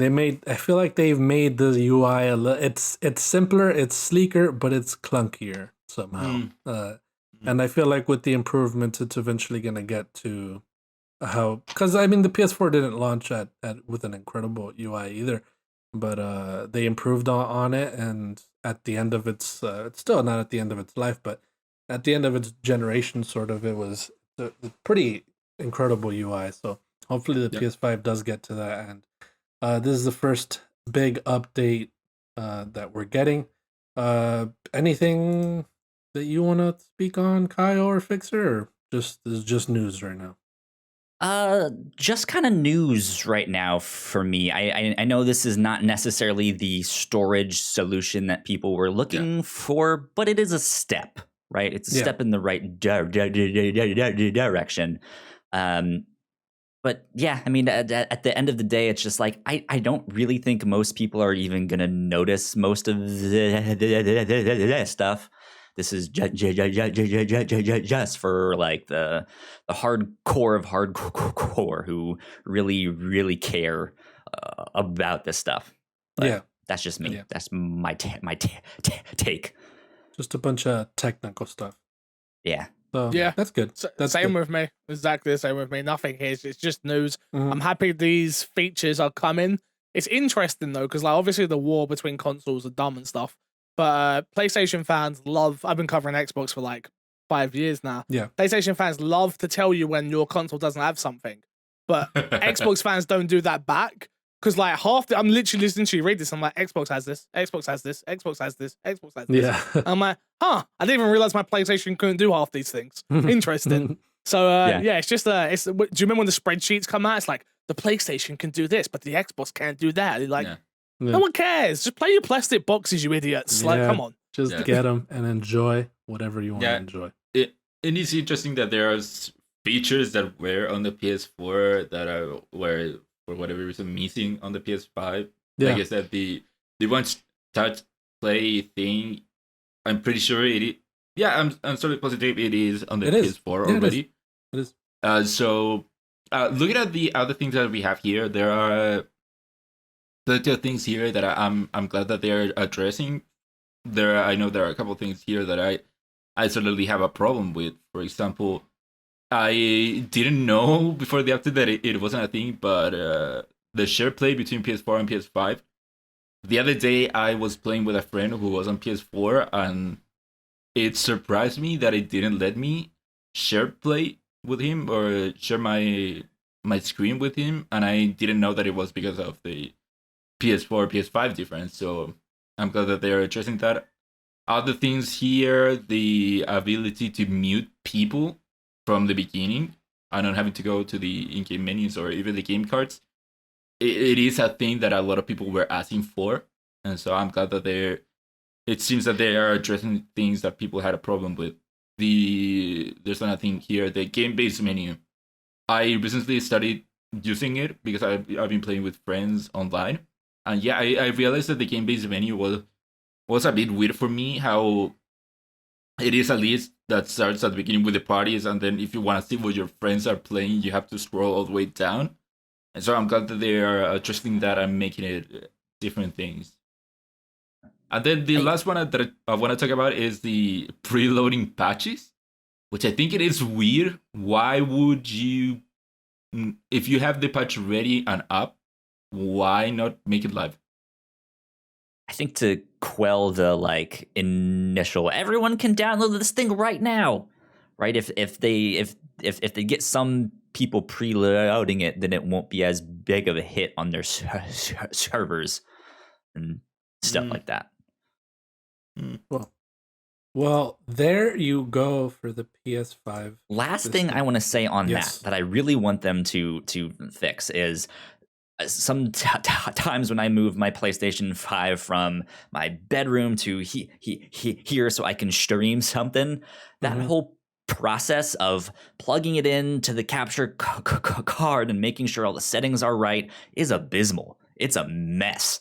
I often have to plug it into my monitor first and make sure the settings are right, and then without turning it off, then plug it into the capture card, because my monitors are only 1080. So if it's not 4K, it just won't show up. So they need something where it detects it and fixes it, or it's just like, hey, we've noticed that you're on a 1080 monitor. Do you want to do this, or switch off the HDCP stuff? Or it's bad. It's a mess. Well, I didn't know that those were problems. I've been moving my PS5 between a 1080p screen and a 4K screen.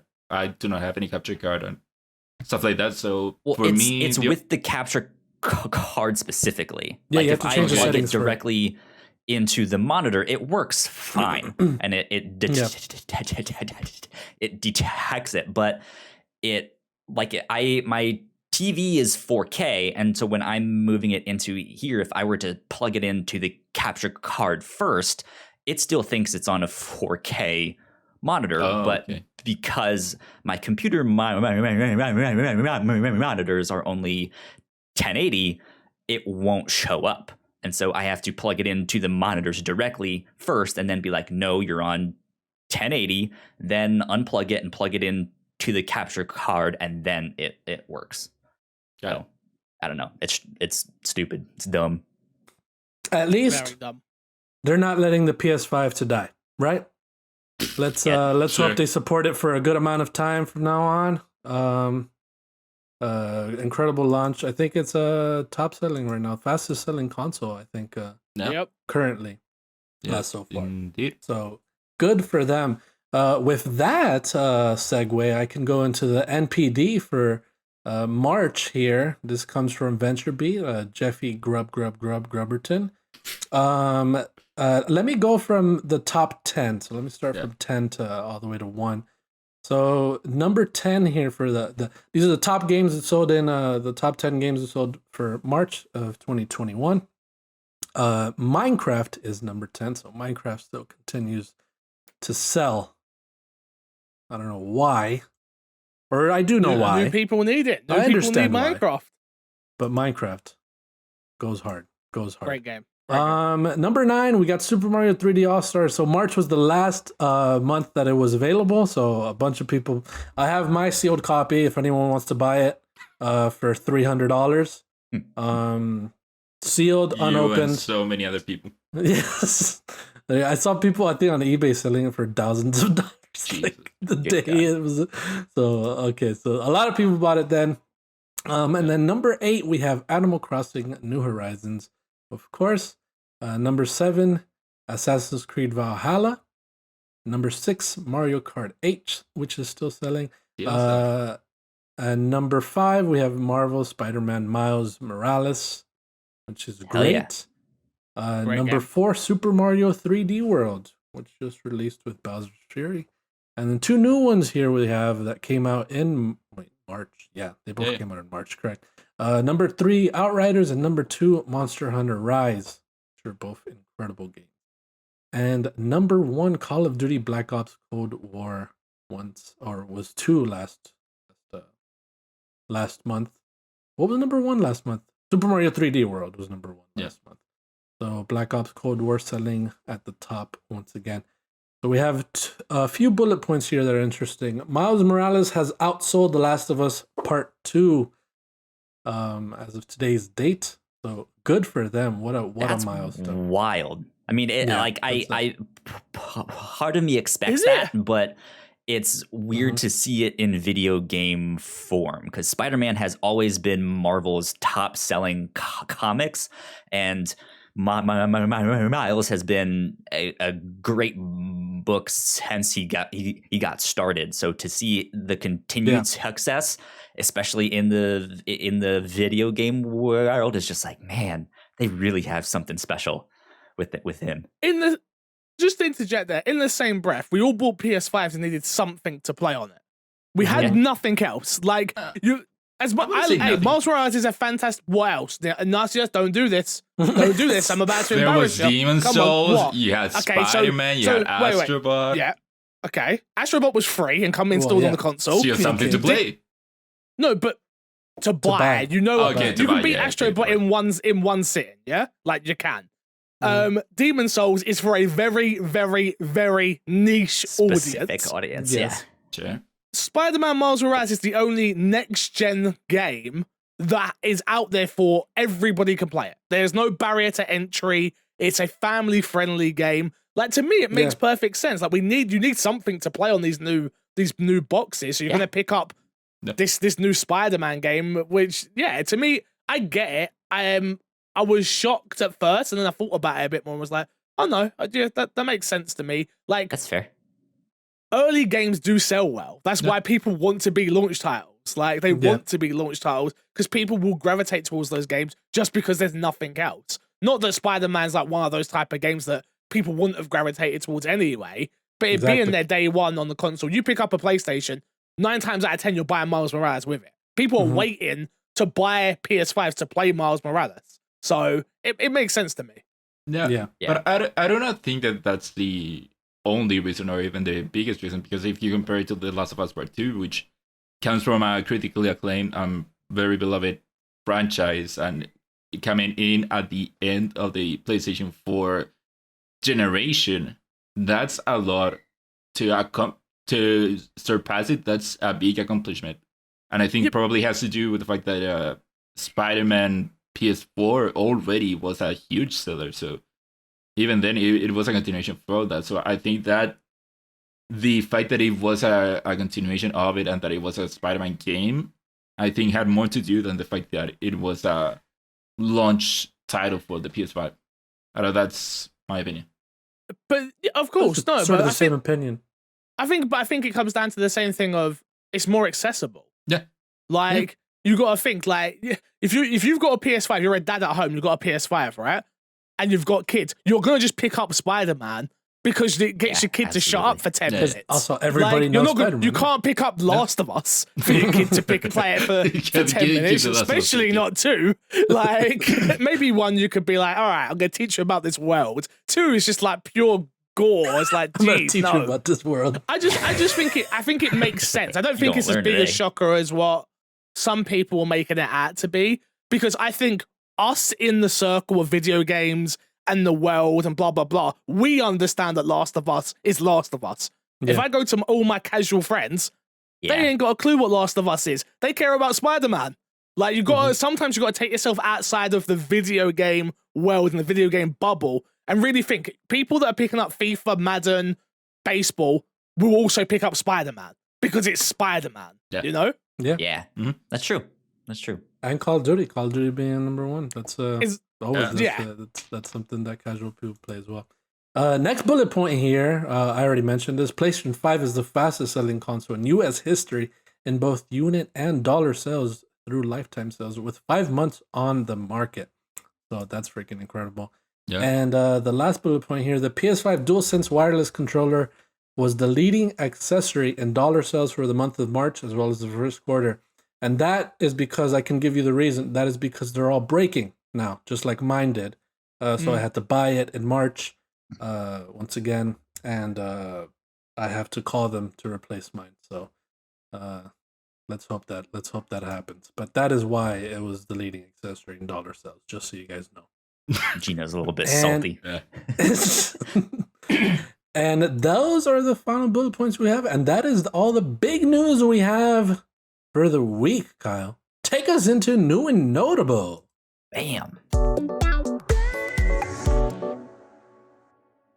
Ixer, if you would do the honors. Okay, oops, my bad. Of course. New and notable this week, we have Marvel's Avengers Tachyon Anomaly event will run from April 22nd to April 3rd. To May 3rd. Apologies. Is anyone looking to jump into that? The Tachyon missions? You can all players, each covers characters. We can jump in with a group of Hulks.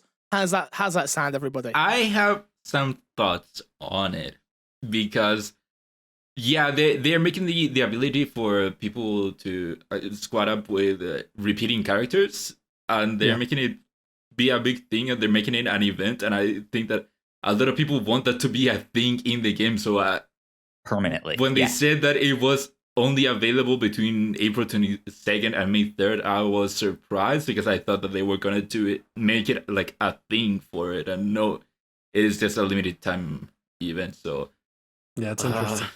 Why? It could be a way to appease the fans, though.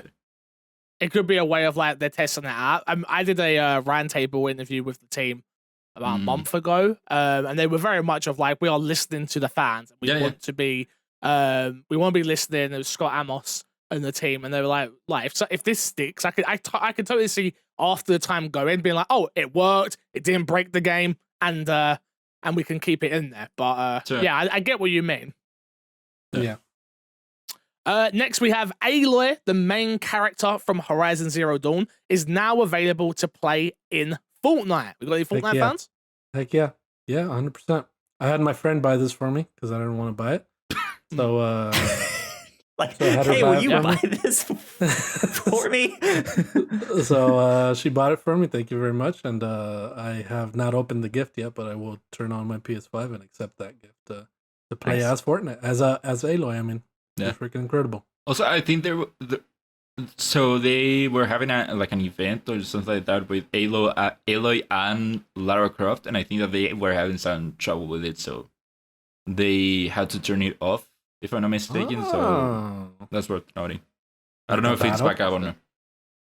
Good to know. Kyle, you into Fortnite?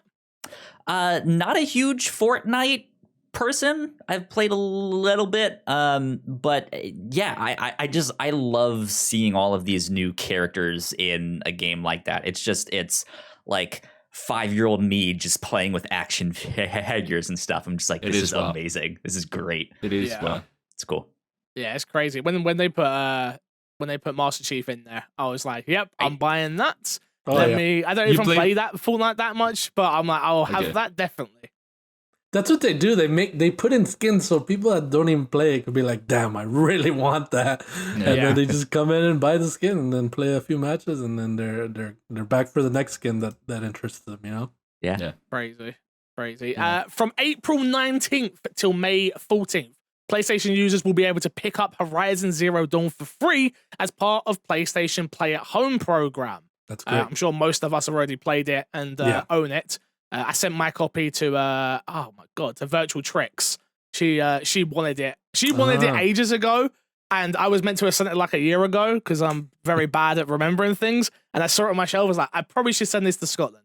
So I've sent it off to her before this all came in. It's like, you got it before them, all right? You got it from me. You didn't get it from PlayStation. I care about you more. I care more. But it's good for people that haven't played the game, especially with the sequel coming up. So that should be good for people. Yeah, cool. Next up, Genshin Impact will officially release on PS5 on April 28th. Good for them. The game that bankrupted Chino. No. That I did not allow to bankrupt me. Was it close? Was it close? It was close. Yeah, I was I was into that game. I was definitely into that game. But I had to delete it because I was not going to continue to spend money. That's the only reason I stopped playing. That's literally the only. I've never stopped playing a game for that reason, because I just can't do this anymore. You know, so there you go. So good for them. This isn't news to me. It's not news to me. MLB The Show 21 is coming to PlayStation 5, Xbox Series X, Xbox Series S, PS4, and Xbox One on April 20th. Don't forget you can get an Xbox Game Pass as well if you are a Game Pass user. So that will be for fun. that. Anybody looking to jump in? I'm not, again, in the UK, baseball is not a sport that exists. We play Randers. So I'm looking forward to playing it because I love sports games. I love sports titles. Is that one coming to Game Pass for PC and console, or is No. it just No. console? Console and Clad. Okay. Console and Clad. So you'll be able to play it on your X Clad.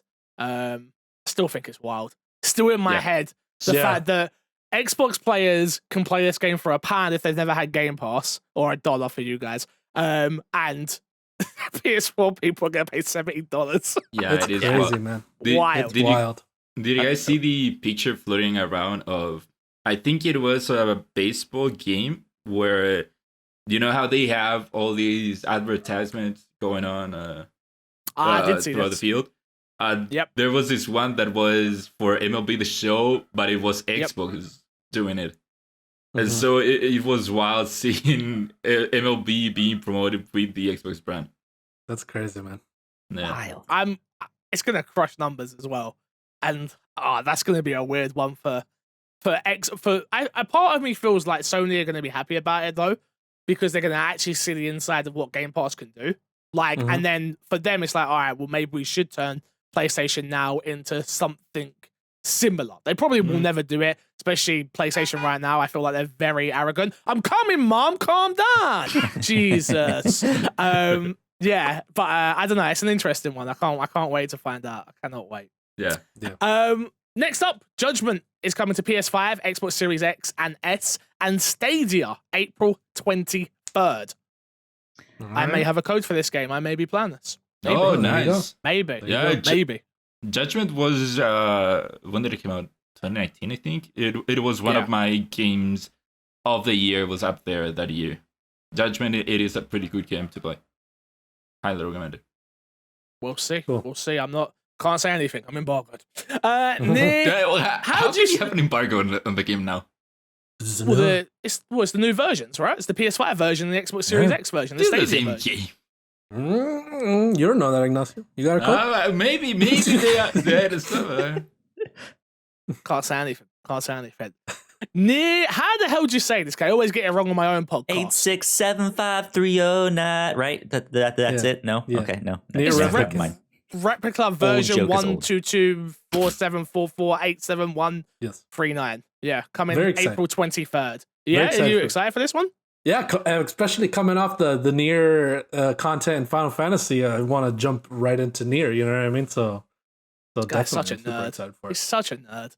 I am. Gee. I am. Oh, Right. I love it very much. I love it.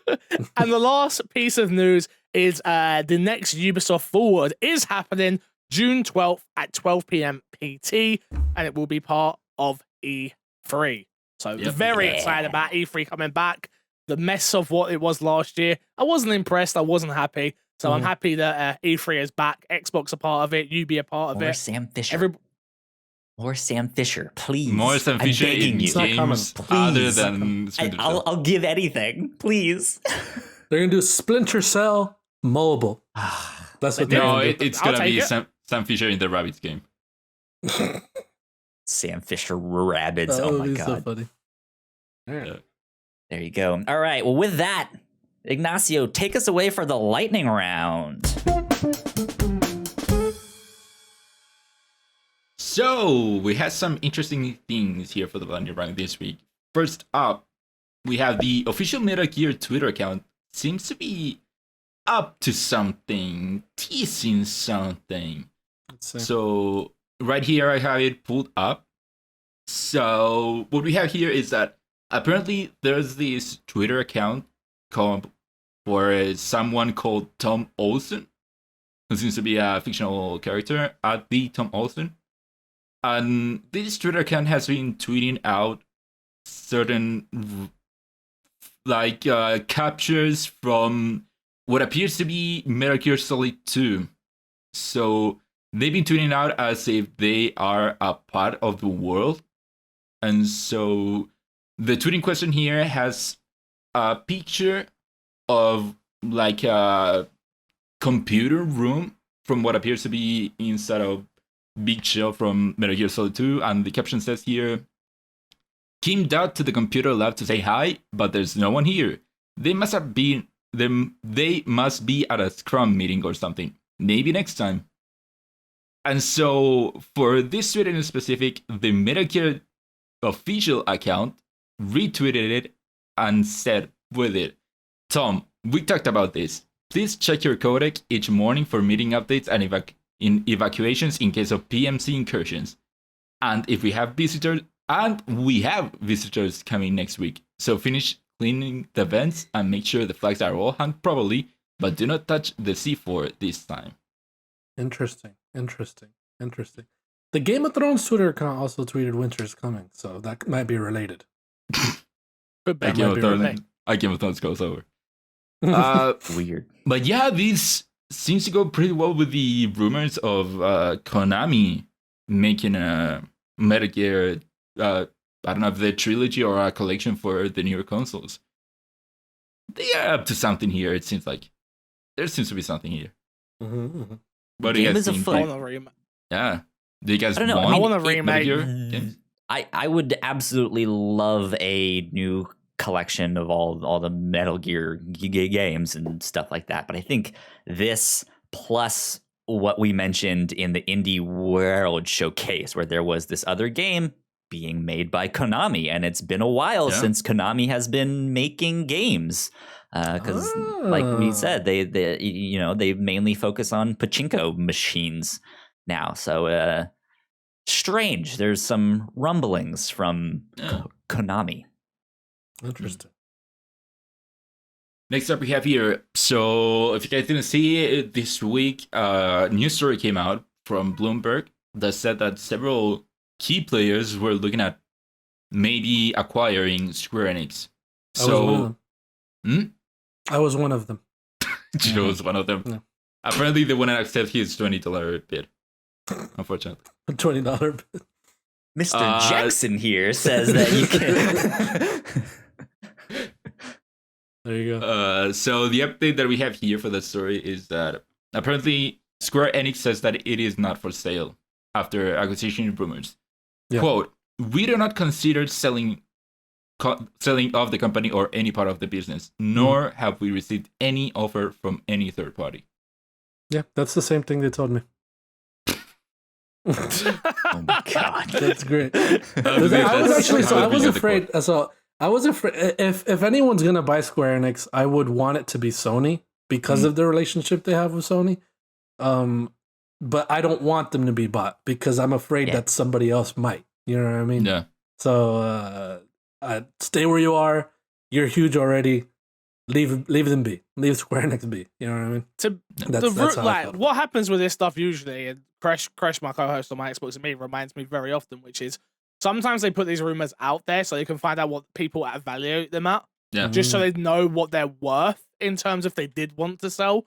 So they're able to be like, they're able to come out and say this, but also in the back end be like, so who wants us? Who wants us? Just so they can see what they could be worth to a Microsoft, Sony, EA, whoever it is that decides to try and come in. Interesting. So, yeah, it's an interesting one. I don't believe them when they say they're not up for sale, just because if you look at their track record when it comes to games now, Avengers didn't do well. We understand that. Avengers should have been the biggest game on Earth. Easy. Should have been. Yeah. And then you look at what they did with Outriders, and you're like, oh, okay, we're going to put that in Game Pass so we can make our money back on that because we're scared this is not going to do as well. They didn't realize what they had on their hands in terms of the word of mouth would have brought that game to more people, but they were scared people just weren't going to give it a chance. Hence why it ends up in Game Pass, right? You get that fat check from Microsoft, covers the cost of what you paid for the game, probably something like that, and you go from there. So I don't know, man. A part of me, I agree with you though. We spoke about this on my Xbox a minute. I don't want Xbox to get them. I don't want Microsoft to buy them. I don't want it to. I don't like the fact of like this whole monopolizing the games industry. I don't think it's healthy. But the only thing I will say is I don't want Sony to get them either, because Sony are in my head right now in a weird place where they won't do what's best for gamers. They will do what's best for them. And that means you won't see the games on any other platforms. You won't see Final Fantasy. To me is something that I've just got into. I've never been a big Final Fantasy guy. I'm dyslexic, so reading is a huge struggle to me. So never could play 7 or 8 or 9 or 10 to get that information that I wanted. To plan the remake, I'm still sat here like, where is it on Xbox? Like they could have made that a 6-month exclusive, right? Why did it have to be well over a year? So I'm with you, really, Gino, where I'm like, just stay where you are. Nobody buy you. Just keep doing your thing, please. Yeah. Like maybe don't keep doing these timed exclusive deals. Just keep doing your thing and put it everywhere. Yeah, I'm with you guys. Where my first thought when I read the story is that, oh God, please no. Of course we're coming off Microsoft buying Bethesda, and there are rumors going around that Microsoft isn't done with it. They have been eyeing apparently more Japanese studios, and we got the news that they're getting Kojima. They've really needed Japanese support, so it would make sense that they're looking. But I don't want them to buy this. So my first instinct was, oh God, please no. And then also I'm mainly a PlayStation player, so yeah, I've seen Microsoft doing all these moves. It did worry me that Microsoft was also gonna buy up Square Enix. So I just hope that they stay put. And can I ask you guys this? Why are you guys no? Like I'm no from a point of view of I own everything. I'm in a privileged position where I own everything, right? Because I just love video games. Is it a position for you guys is because you don't play on Xbox and you don't want them to be exclusive? Or is it a case of you don't want a monopoly? Like, or is it you're so hardcore PlayStation? Again, a lot of best friends that I meet, obviously, most of them are PlayStation fans. Most of them. Yeah. And slowly but surely, there's this narrative of like, oh, Xbox are becoming like too powerful. Like, where is it you guys sit with that? For me, it is a bit of both. I'm mainly a PlayStation player. Historically, throughout my life, I played PlayStation, and so for me, it is that, and also I am maybe a bit worried that there are a lot of acquisitions going around. I actually wrote in for Friday's Kind of Funny Games Daily talking about it, how it does seem like there are a lot of acquisitions going around, and how I fear that we'll get to the point where if Microsoft, because they of course have a lot of money, and I feel like they are realizing that they have a lot of money, that they can throw money into their lack of games problem. And so I fear that Microsoft will do that, and then Sony will have to retaliate and of course try to pick up other studios. And it is a bit of a fear for me that we'll get to the point where the space is getting smaller, the people who own everything. So is that because you won't buy an Xbox though? That's my thing. Like, a lot of people have this narrative or have this way of thinking of like, oh, I'm not buying an Xbox. I refuse to buy an Xbox. This is like, I'm not buying this. How dare they? Where like, I see the same thing happen with Sony. Insomniac gets bought. I'm the biggest Sunset Overdrive fan in the world. I think it's one of the best Xbox games. I don't go, no. I go, yay, thank God, because now we're going to get to see Insomniac make even more great games and have that whole burden taken away. So it's a weird one. I feel like you got to try and take, I'm not saying you have it, and that's just by the way, but you have to try and take your bias out of it and think about it from the company's point of view, I feel like, which is like, can they keep making high quality games if they go to Sony, Xbox, Nintendo, EA, whoever else? If the answer is yes, you got to want to support that, really, is the way I try and think of it. The way I see it, Fixer, is I specifically, I don't follow the consoles as much as I follow the games. Yes. So wherever the game that I want to play is at is where I'm going to play it. So, obviously, I think we can sort of agree PlayStation probably has better exclusives as of now. Right now at the moment. Yeah. And obviously, PlayStation has Final Fantasy 14 online, so that's my bias as well. Instant win. I should have known. My bad. Exactly. But so you have, for example, like I have Monster Hunter Rise just came out. That's on Switch. I'm playing that a lot on Switch. There you go. So, but with Xbox specifically, I'm a huge Fable fan. I'm waiting for that. I want to play Fable on Xbox. Obviously, it's just going to be on Xbox, or if it's going to be on Game Pass on PC. If it is, then I'll play it on there. That's where it will be. Yeah, exactly. So the thing about Xbox is, as much as the moves that Xbox is making is they're entirely consumer friendly. That's the thing that they're in the public's eye, they're in everyone's good graces. And Sony, I've said this before, Sony feels like, or I don't know if they feel like it, but it seems like they don't need to respond to any of this. Because they're still, I just said a few minutes ago, they're the fastest selling console so far right now. Yeah. So I don't think they're in that spot where they're like, yeah, Xbox is doing all this, but we don't have to do anything. Because people are still going to buy our consoles. People are going to buy the Last of Us remake. We're doing that for us, but we know that people are going to buy it still. You know, so they're doing all these things, and a lot of people are like, speak with your pocket, speak with your wallet, speak with your wallet. So a lot of people like to speak on it, but don't speak with their wallet either. So Sony knows what's going to get them money. Sony knows even if they're not seen in good graces, they're making the money that they want to make. You know, you got to think of it from a business standpoint. So, but on a personal level, I follow the games. So wherever is a game that I wanna play, I'll be on there. Xbox, PlayStation, PC, Switch, whatever. I want to do a little TurboTax. I'm gonna go on PC. You know what I mean? So So that's where I stand on that specific thing. So we talked about it a couple of weeks ago when the news of MLB coming out on Xbox. How when will Sony retaliate? When will Sony? Because right now it feels like Sony is a bit of a, like, they know that they are successful. They do know that they don't have to do anything to kind of stay on top because they are so far on top. Yeah. And we talked about how they keep getting L after L, and when will Sony act? But now we got the news that PlayStation 5 is the highest or the fastest selling console. So who knows if that will happen anytime soon or even at all.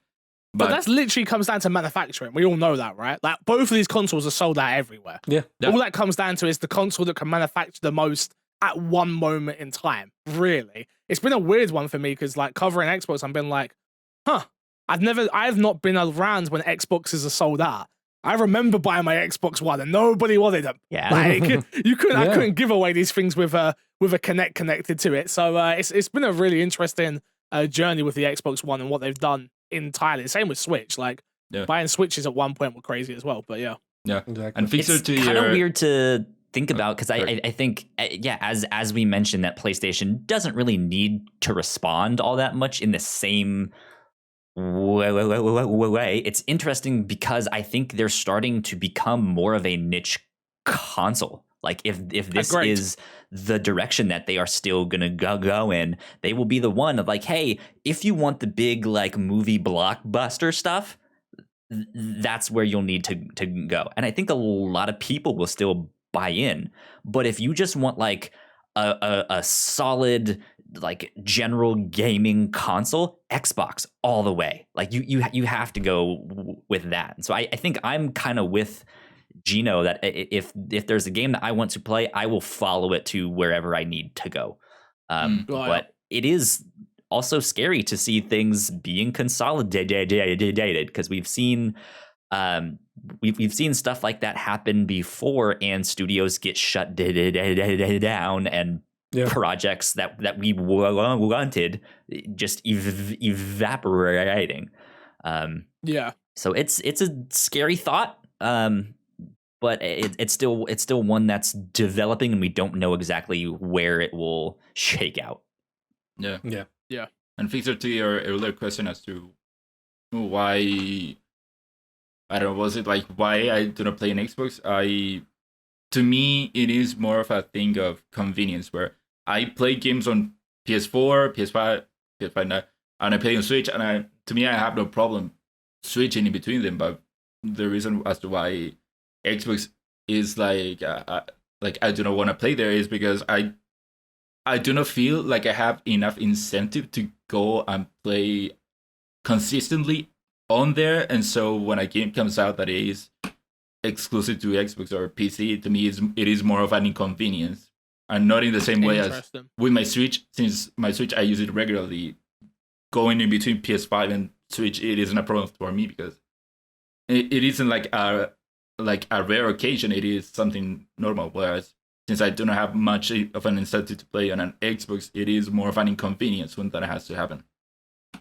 Yeah, I guess that's Xbox's mission right now, right? Is to convince you that it's not an inconvenience because they've got Gears and they've got Perfect Dark and they've got Fable, they've got State of Decay 3, they've got Forza, they've got all of these games. Bethesda, when all those games come out, eventually in our lifetime, they will be exclusive, even if the first Skyrim isn't. Like, I guess that's the hurdle they have with someone such as yourself, right? Which is like, I'm very similar to you, but I'm the opposite way, where anytime I turn on my PlayStation, I'm like, oh, okay, here we go. I don't like this menu system. I don't like this, but I still know that I'm just such a huge nerd for games where like I can't miss out on an experience. Yeah, me too. I can't allow myself to not play Dark Demon Souls, even though I know I hate the game. I know for a fact not my style of game in any way, shape, or form, right? But I still put myself through it and put 20 hours into it just because I want to be able to say I played it, and maybe it's because partly it's my job as well. I like to be able to touchstone on everything and have a opinion. I hate people that have opinions on things and they haven't even played the game. Like, it jars the hell out of me. It's like, maybe try the game first and then have an opinion. Like, well, no, why should I? Like, I saw the trailer. The trailer looked crap. I'm like, all right, cool. All right, well, you can just not say anything then. You know, you don't need to be on Twitter at me like, you're a expert and I'm like, oh, shut up. Jars me. Just gets in my head. But yeah, I get what you're saying. Yeah, I'm a huge fake fan. All right, what's up next, Ignacio? That was a good discussion. Okay, next up, what we have here is that IO Interactive has announced that they are opening up IO Barcelona. Cool. So it is nice to see them. Congrats on that. Yeah, it is nice to see them grow. Yeah. Especially after they were owned by Square James Enix. Bond. Yeah, they were owned by Square Enix. They were. Yeah. So it's nice to see them after that split, seeing them grow. Cool. Next up here, we have an interesting one. So Epic has raised an additional $1 billion from Sony and other companies to create what they are calling the metaverse. What? Yeah. To action figures playing with action figures and just the like cross pollination between all of their game. It's a brilliant move. They are making some interesting things. Yeah, I'm excited so. to see Epic's future. Yeah, they're going hard.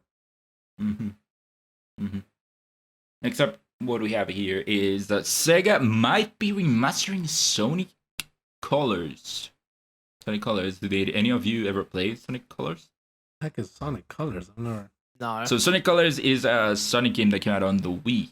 So I actually did play it many years ago, and I think it might have been the first Sonic game that I played on a console, and I remember enjoying it a lot. So if they do remaster it, though, I do wonder how they'll deal with the fact that it was on a Wii, so it was motion controls and pointer. Sonic is blue. That's it. Sonic He only is has blue. one He is, color. in fact, That's blue. the game. It's just like, what color is Sonic? And you have to write in blue, and that's the game. There you go. $1 million idea. Hire me, Cool. Sega. I like that. Yeah, cool. Moving on. Nintendo has hinted at shortages of the Nintendo Switch in the near future at the same time that they announce a brand new color. We have here dark blue, although maybe it is indigo, but there is a new color for the Nintendo Switch Lite. It's not the question indigo, dude. The question is out there. It's as to that what like color it is. GameCube purple-ish almost. Yes. It's not though. What are you looking at? Almost. Almost. Oh, Almost good is Lord. doing the main work there. It's almost. Has anybody taken a picture of them next to each other? Mm-mm. Not that we Or at have least them. not that We I don't know have of. them released, Yeah, but no like one the has. picture of it next to a GameCube, different colors. I'm sorry to tell you. All right, just move on. That's a weird conversation. Nintendo says that it is blue, but the jury's still out. The jury's still out on what Nintendo said. The PS5 is white. I don't know. I don't know. I don't know. PlayStation. know. That's Eggshell. it's Actually, eggshell. yeah. Next up, Sucker Punch is hiring for a multiplayer game. Interesting. So Sucker Punch, of course, they last did Ghost of Tsushima, and of course they did the Ghost of Tsushima multiplayer mode. So Yeah. apparently they might be sticking to multiplayer for the next game. I mean, they made the best raid in a game compared to all the other games that do this type of thing, so makes sense, right? And I think that's something that Sony lacking. I've said that for a while, that Sony, if I want to play multiplayer games, I do not go to Sony. No, there's no multiplayer games on Sony first-party titles, apart from Ghost of Tsushima now, that I go to. Maybe you could make an argument for Gran Turismo as well, but that's about it. Like, it's just not... I know people liked The Last of Us multiplayer, I understand that, but when I think of multiplayer games, I do not think Sony. So I think that's definitely something they want to figure out. Battle passes, making more money in these games that cost multi-million pounds. So it makes perfect sense to me. Yeah, it is wild how Sony has been becoming more narrow and narrow as to what types of games they put out. Because back in the day, you say that they do not have multiplayer games right now, but back in the day they had SOCOM, which that was a huge multiplayer game, and for the PS2 there was that huge pool for the LAN adapter, and they had the huge push for multiplayer with that. And they also had Killzone, and that had a multiplayer mode. I think Resistance might have had a multiplayer mode. And I don't know, they had Starhawk, which was a multiplayer game. There's a difference between having a mode and actually like being considered like a multiplayer game, right? Well, I would say that SOCOM and Killzone were... No, yeah, I agree with you on those two. Yeah. And they also had Starhawk and Warhawk, which were multiplayer games. They had other multiplayer games from here and there. But yeah, they've been becoming more narrow and narrow as to what games they put out, which are single-player, third-person action games, which works for them. But yeah, they have been lacking on that front. Speaking of multiplayer games, Call of Duty Warzone players are turning into zombies. Ooh, so are you feeling the real-life players are dying and turning into zombies. Wow. Yeah. I told you. That's happening. So, Fixer, you said that you play Warzone. Have you run into some zombie players? Because I know that there are already zombies there. Yeah, I don't like it. If I want to play zombies, I'll play zombies. If I want to play Warzone, I want to play Warzone. Yeah. I don't want the two. I'm fine with it being in a mode like they did beforehand. I was fine with that. But don't force me into this situation that I don't want to be in. Yeah. So, from what I know is that at least when you're with a squad, when you died, you'd get turned into a zombie. I think that's at least cool. That I know Warzone has, of course, the Gulag, which gives you another chance at life. Gulag. I think that having a thing where even if you die, you can still play, I think it's pretty cool. But yeah, maybe make it a mode, not necessarily. It was a mode. They had this as a mode. Yeah. They had it as a mode. And then all of a sudden, they just decided once upon a they woke up one morning and was like, "Yo, we're adding zombies now, and you ain't got a choice." It's like, all right. I'm at that point with COD where I'm ready to stop playing and just play Apex. Really, like there's just too many cheaters and not enough fixes. Everyone knows the meta. Every person on damn TikTok's making videos about the meta. I'm like, stop! I need to be the best at the game. Stop telling them I'm the best guns. God. They were like, hey man, that zombie mode we added was pretty fun, huh? Let's just put it back in. Who cares? Let's just do it. Let's put it back in. Yeah. To me, it feels like they are trying to do what Fortnite is doing and like kind of like evolving, having the game be an evolving thing. And of course, here with the next news story, we have Call of Duty Warzone devs tease an apocalyptic event next week. And so for 21/21, the end is near, they tweeted. So it feels like they are trying to pull out Fortnite and have. Of course, if you play Fortnite, you'll know that the game is constantly evolving and changing. So they're trying to do that. Mm-hmm. Which that is a problem. I think that Call of Duty needs to figure out and tackle as their solo games go back and forth from modern day to World War II and stuff like that. Like how are they going to deal with that in Warzone? Maybe they don't need to, but I think to stay competitive. I mean, well, I I was about to say to stay competitive with Fortnite, but like this is up there as one of the most played, but it needs something to stay interesting and stay fresh. So I like that they're trying stuff, but I don't know if this is it. That would be cool how you mentioned that though, Kyle. How the games are as the games come out, they're jumping from modern to World War II. What if Warzone stays persistent but updates itself to go along with those games? Like I think that's what's gonna happen. That would be cool.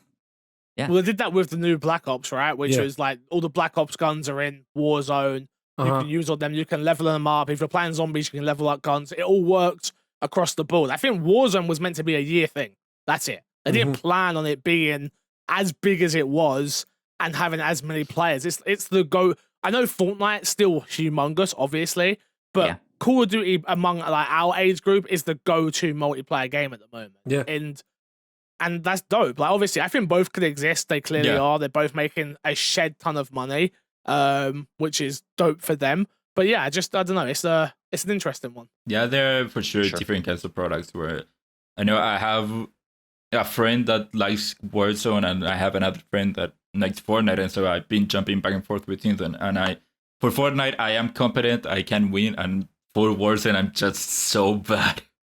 And so yeah, for sure, there are different products and they can coexist together. Cool. And lastly, BioShock 4 might be an open world game according to a recent job listing. Interesting. Do we have any BioShock fan here? I was too afraid to play the first one. I was too afraid. You played it, Kyle? Yeah, I have played them. Yeah, those games are scary. I don't like the scary aspects of them. I hate scary games. You guys know me. But those are damn good games. It really is the story that drew me in on that one. I've been wanting a new BioShock for a long time because I like those types of games too, just like the immersive sim.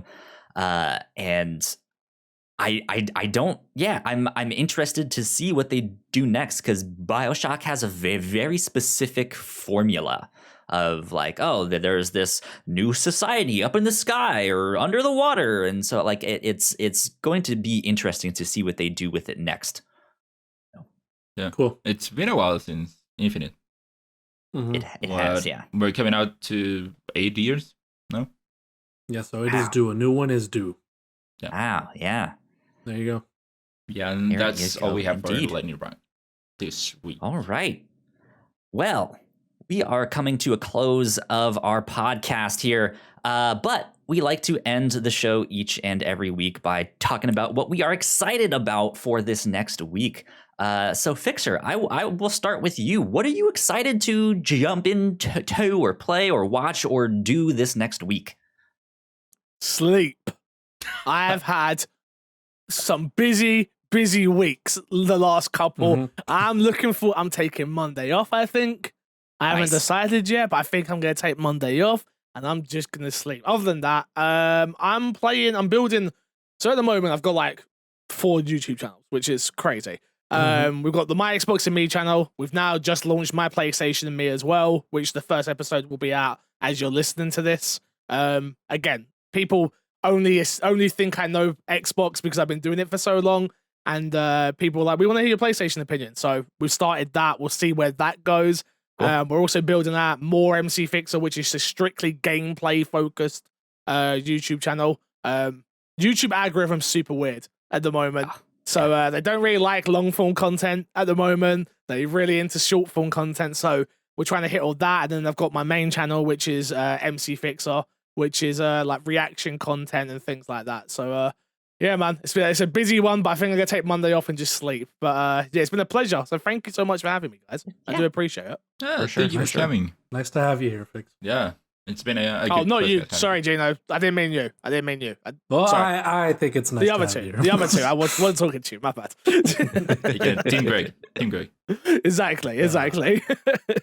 Gino, what are you excited for this next week?